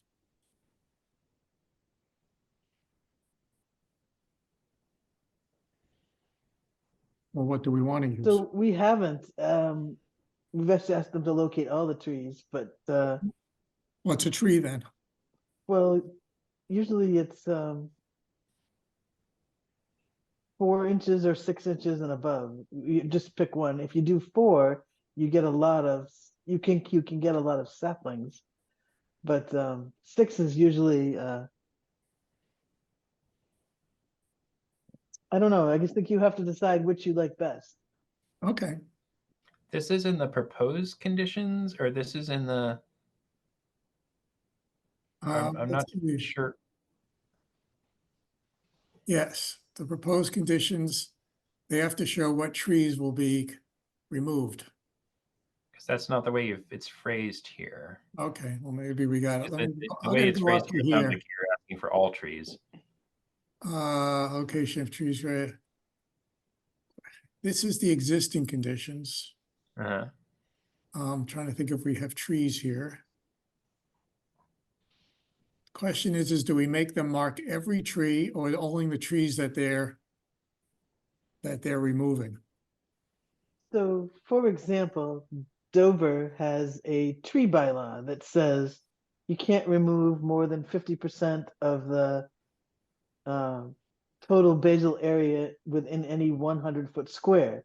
So from the wetlands out to the 100-foot buffer zone, 100 feet wide, you're locating all the trees and determining what your total count. And sometimes it's really helpful to look at all the trees, but for our purposes, we're really we're not looking to see if they're exceeding the number of trees they can take out. We just want to see what trees they're taking out and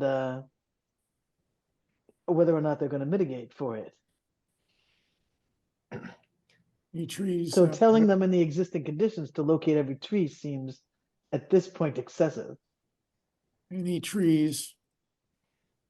So is it Within the area of locations of activity. any trees? What, so what are you gonna say? Michael, I think having this in this number is extra. We should put it in a different. We should put it as its own item, because then we can clarify that whether we're only interested in trees location of all trees removed or something to that effect, or whatever we want it to be. Right, I'm trying to think of what we have here. Well, so we could just, Or maybe the location of all trees within the area of activity. 'Cause Sure. maybe they're thinking That of could be helpful too. protecting some. Yep. so we need the location.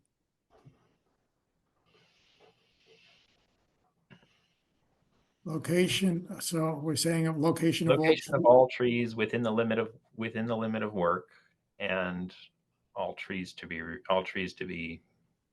that will be removed or impacted or something to that effect.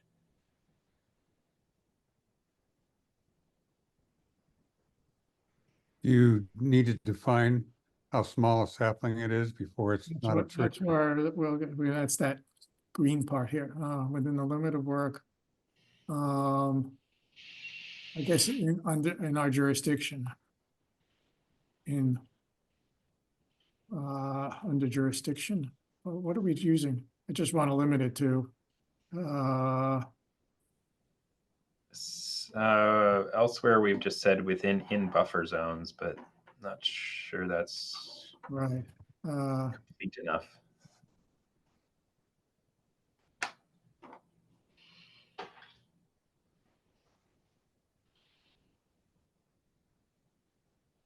Within rather than with.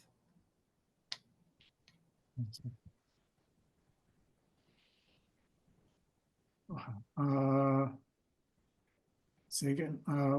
Within the limit of work with, you can't, since, within resource areas or their buffer zones.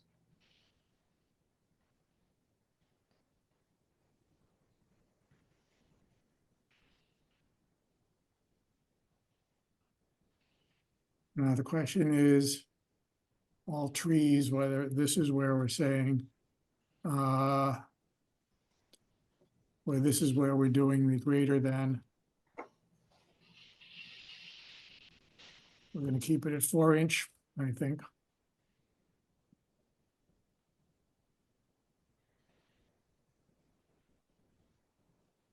You know, it's kind of a very small point, but I'd suggest it be greater or equal to 4 inches, because it's kind of a rounding off kind of thing.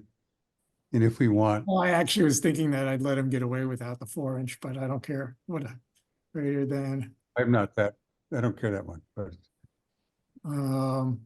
since we're using the smaller number, I was willing to let, if somebody said it was 4 inches and didn't put it on there, unless we want to have that. What do people want?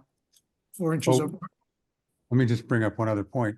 Are they going to the half inch? Are they going to the 1/10 of an inch? Or is I don't know how we do just a that. 1 inch, it's a 5-inch or 4-inch or 6-inch? I think it makes a difference. So typically they go out with it and they measure everything at DB. You go out and you measure it at DBH. We use calipers, but they can use whatever they want. Is And you it write it 4 on the plan, 6-inch oak, 6-inch, whatever. But did they say a 6.1 inch oak? No, they always do the rounded. No, it's rounded to the nearest inch. Okay, well, then I think we should either decide whether it's want 4 inches or 5 inches to be the Well, minimum. I got it there, equal to or greater than.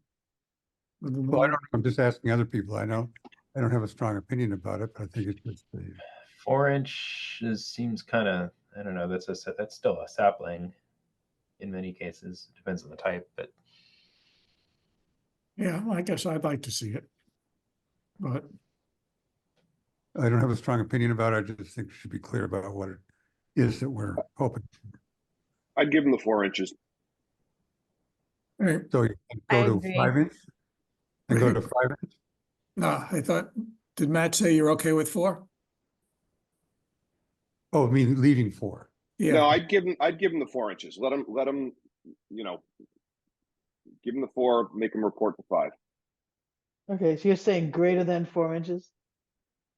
Oh, when I was doing greater than 4, I was, okay. I was assuming that if it was 4.5 inches, that they would have to put it on there. Well, you go, no, because you wouldn't go to 4.5 inches. well, I would rather the actual text say equal to or greater, because then you won't have some applicants including the 4.5s and other people not. Right, okay, so the only question now is, I agree with that. Question is, are we doing 4 or 5? I guess,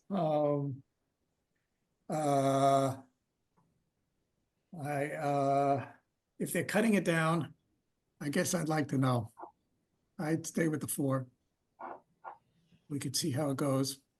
But I don't, has it been a problem? I mean, what have we been doing so far? What have people been putting on plans lately? Can't even remember.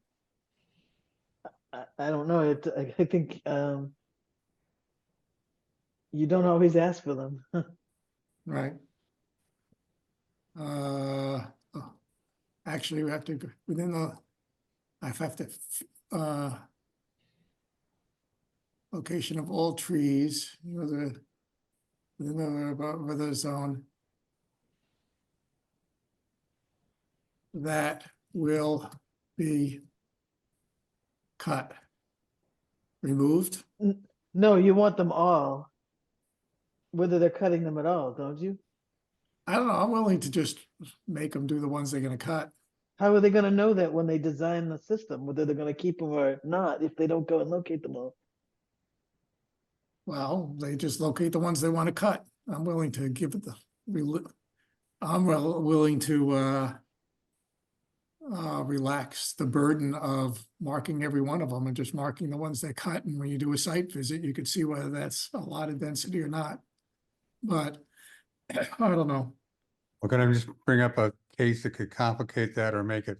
Suppose you had a very even age standard of all 4-inch trees, and they could cut 4-inch trees, and they could actually cut almost clear cut an area if they're all new growth of 5 years or whatever it is.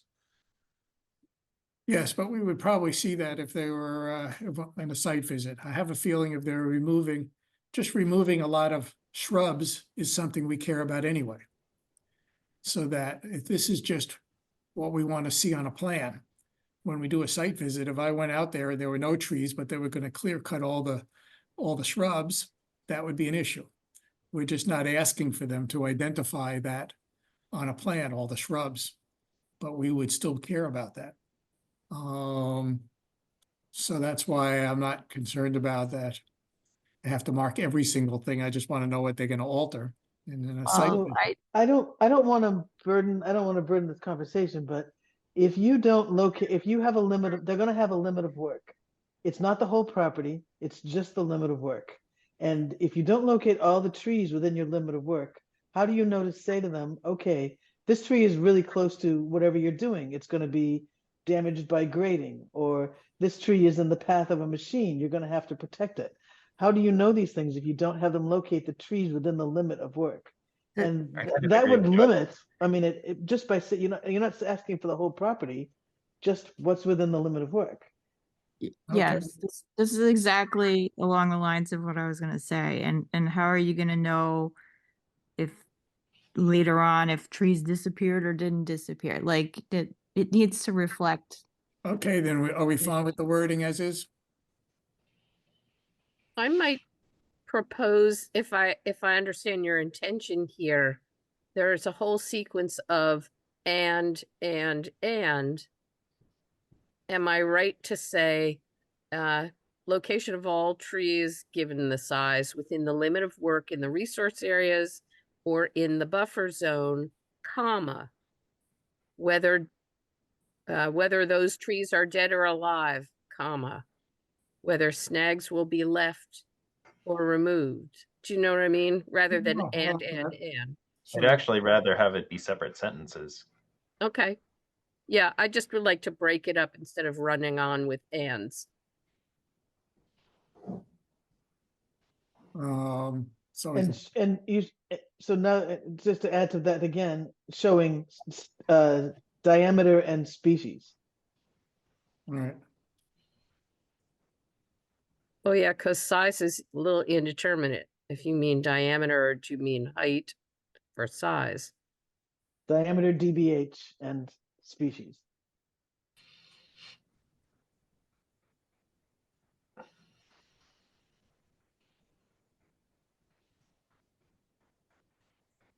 It also indicate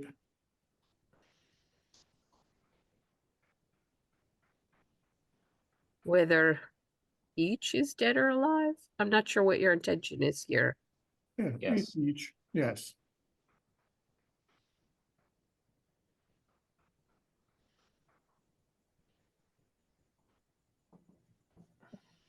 Oh, we already have this table thing here. Oh, yep, yep. Uh, I didn't see that. but I guess we want a table in addition to showing each one. Yep. Um,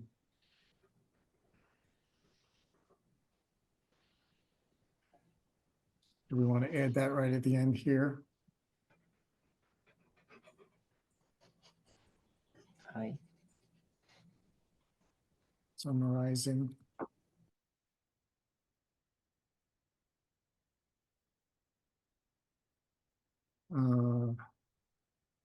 Is it summarizing or we just want tabulating? It's basically a tabulating. We want just a listing.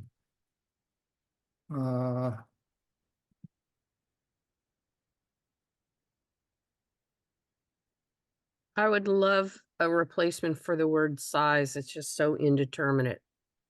Just that one, the table listing size. Just say listing How about if I dBH. define it up here? Okay. Diameter or circumference, like, you know, So when you say with a table listing dBH and species. love it.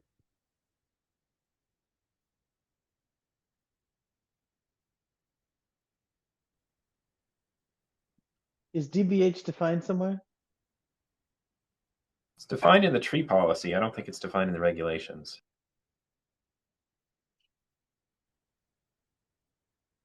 Whoops. It's defined as the diameter of the tree measured 4.5 feet above the ground, or something to that effect. Mm-hmm. I guess it's owing here.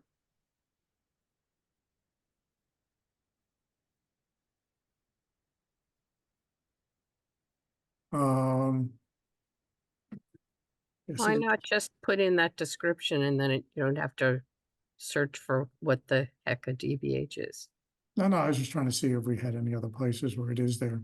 Got it, got it. I was gonna just put at the end here. Oops.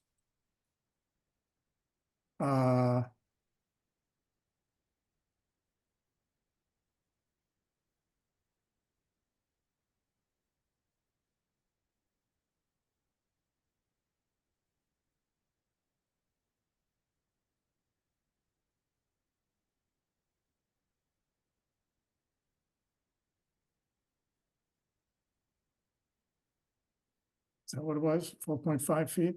I never, Yes.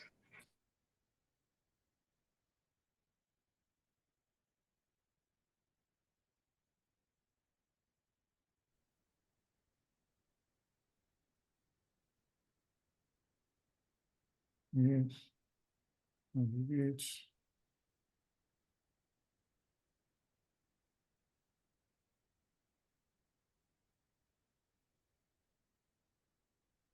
Also indicate whether each is dead or alive. Whether leaving snags or removing stumps. Okay, and whether that clause at the end and whether leaving snags or removing stumps doesn't fit anymore because we're also including trees that are we're not modifying. Well, that's You only also for have the to trees that they're modifying. How about whether if those trees being removed will be,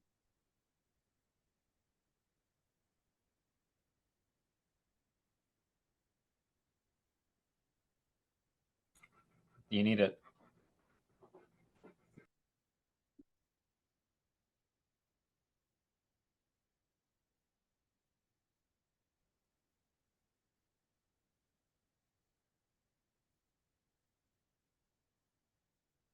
Or is the leaving snags really only applying to the dead trees? No, you could, for live trees, you can do that too. To top them and leave them? Ew. Yeah. Yeah. That's what I've done on my property. Do we have something here? People can clean it up later, but Can I add, this is a tiny thing, it's a really quick yes, no. sure, go, just go. pH stands for diameter pressed height. Do you want to say that in the definition or not? I know, it's technically 4.5 feet, but it stands for the diameter pressed height.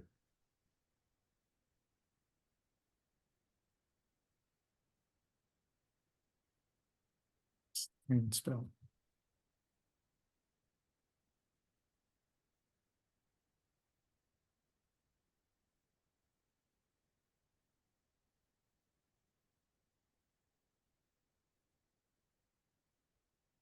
We need that word height there.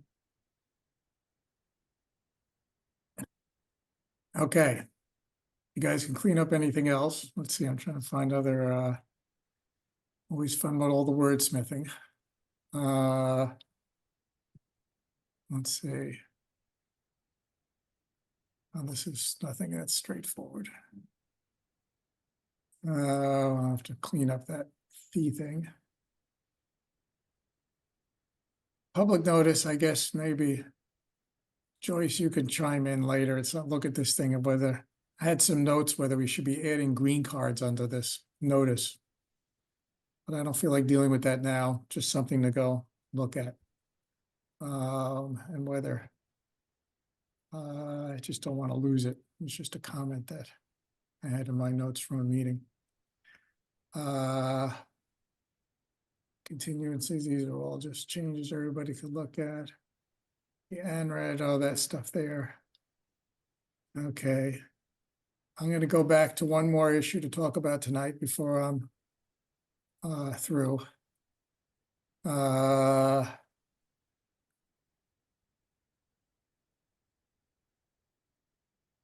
Okay. I can start this. We don't have to finish it. People can think about it.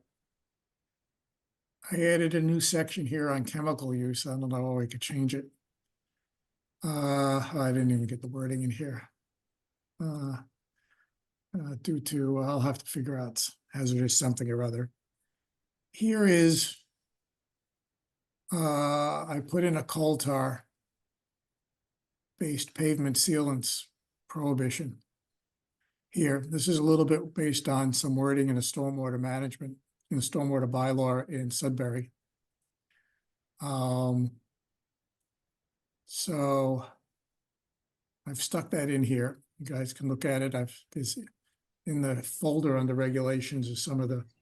So my question about this proposal is, so I'm buying something that I want to put on my driveway. What do I look on the package to say it either does or does not apply here? Because I'm not It's assuming very I don't clear. know. It's very clear.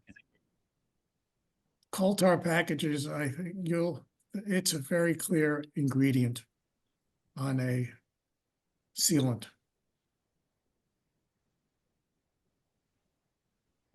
As far as when I've looked at a few products, but obviously it might not People might not look at it, but, and it's hard to, it'll be hard to regulate until we get it more widely accepted, whether we make it part of a town bylaw. Michael, I found it somewhat reassuring that the owner or the developer or whatever for the hunting lane property it seemed to make sense to him. It couldn't have been too onerous. It doesn't sound like this is a huge cost thing, or is it? don't know a lot about it. So as I understand, it's not a cost issue. It's a time of year and temperature issue. Okay. From talking to a company that does it.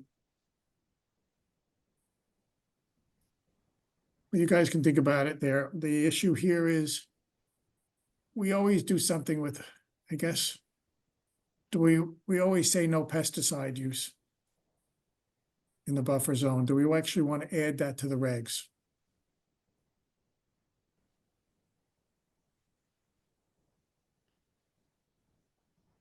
Do you have a definition anywhere of what a pesticide is, or is that including herbicides or? Pesticide is generally, it says it above, but I- pesticides are herbicides and insecticides.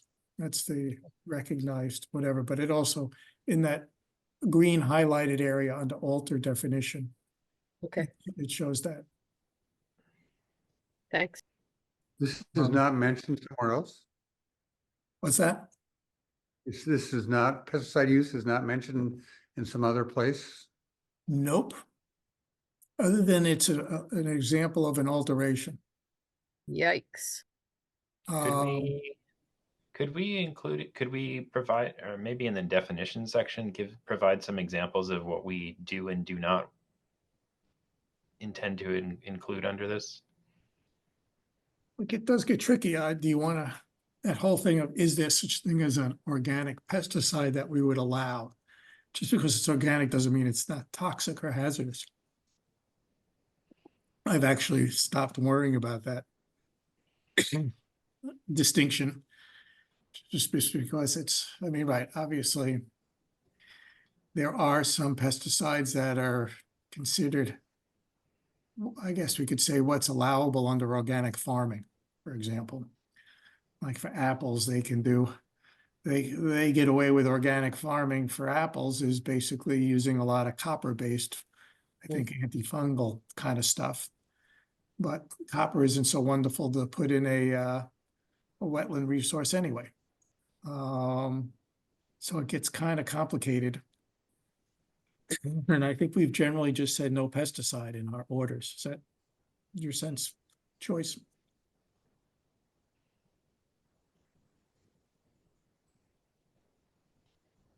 That's what I recall seeing. Yeah.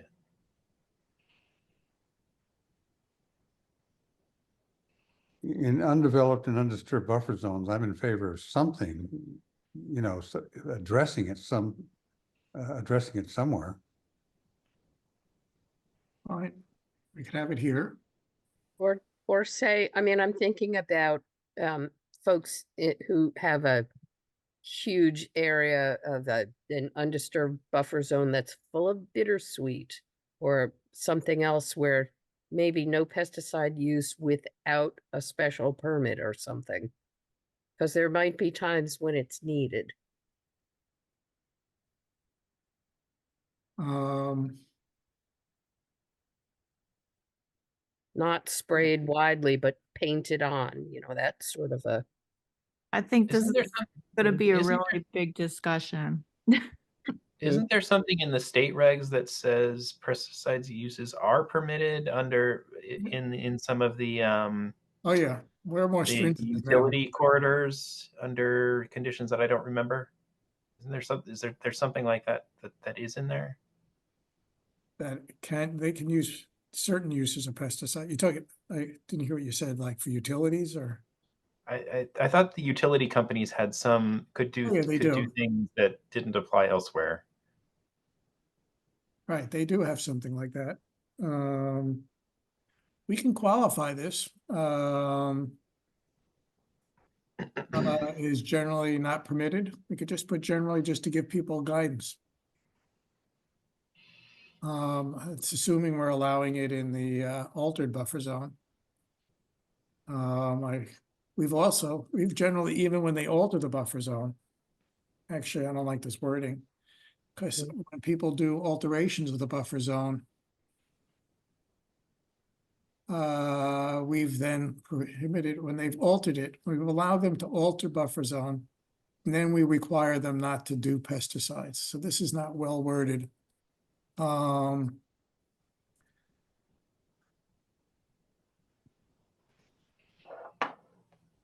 Yeah, and take the no off the front. Yep. Yeah. Now, you address this, Michael, but when you say pesticide, are you also referring to herbicides or not? Is that sort of a, Pesticide, when you go Google the term, we did this years ago, it's basically the umbrella, as under EPA back then, under EPA definitions, it is the umbrella term for herbicides and insecticides. okay, well, if that is the case and we stay with that wording, I think that should be made clear somewhere. It's up above, but we can do that. Okay, all right.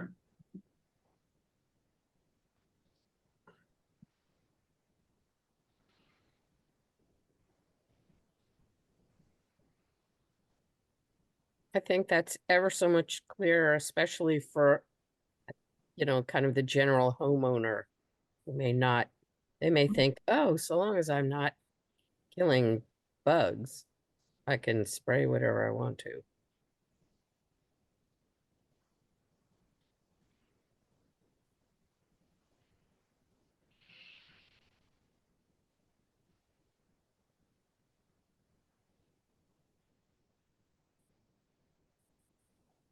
Well, it's an adverse. I'm trying to think of what it means for a resource area, whether we would ever permit it. Did this issue come up when during the height of the whatever the gypsy moths have been renamed to? What do we call it? Squishy. What's Squishy that? moths? Spongy. Yeah. Spongy. Spongy. Oh, sorry. Some S word. Did No, this question come up during that time period? not that I recall.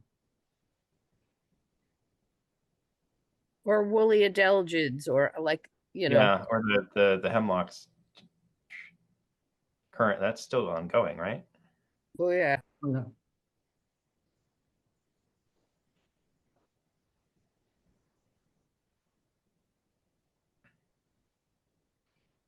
Okay, I'm just gonna have it more general like that, and you can think about it. And we can think about whether we want to have anything about fertilizer.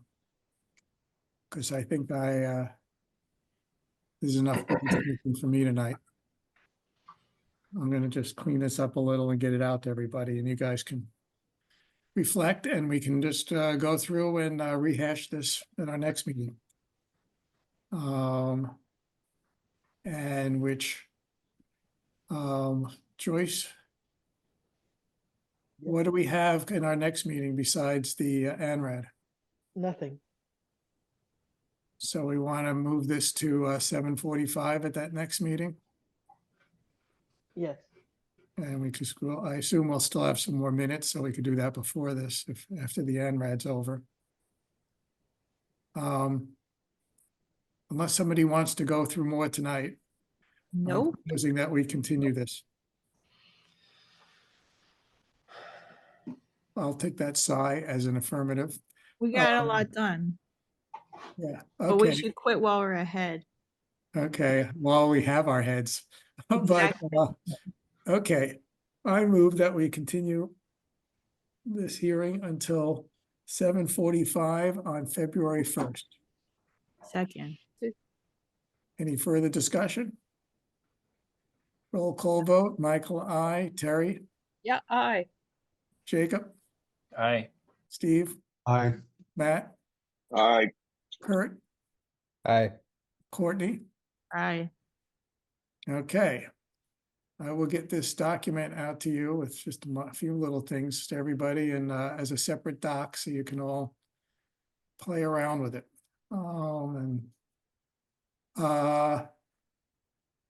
Okay.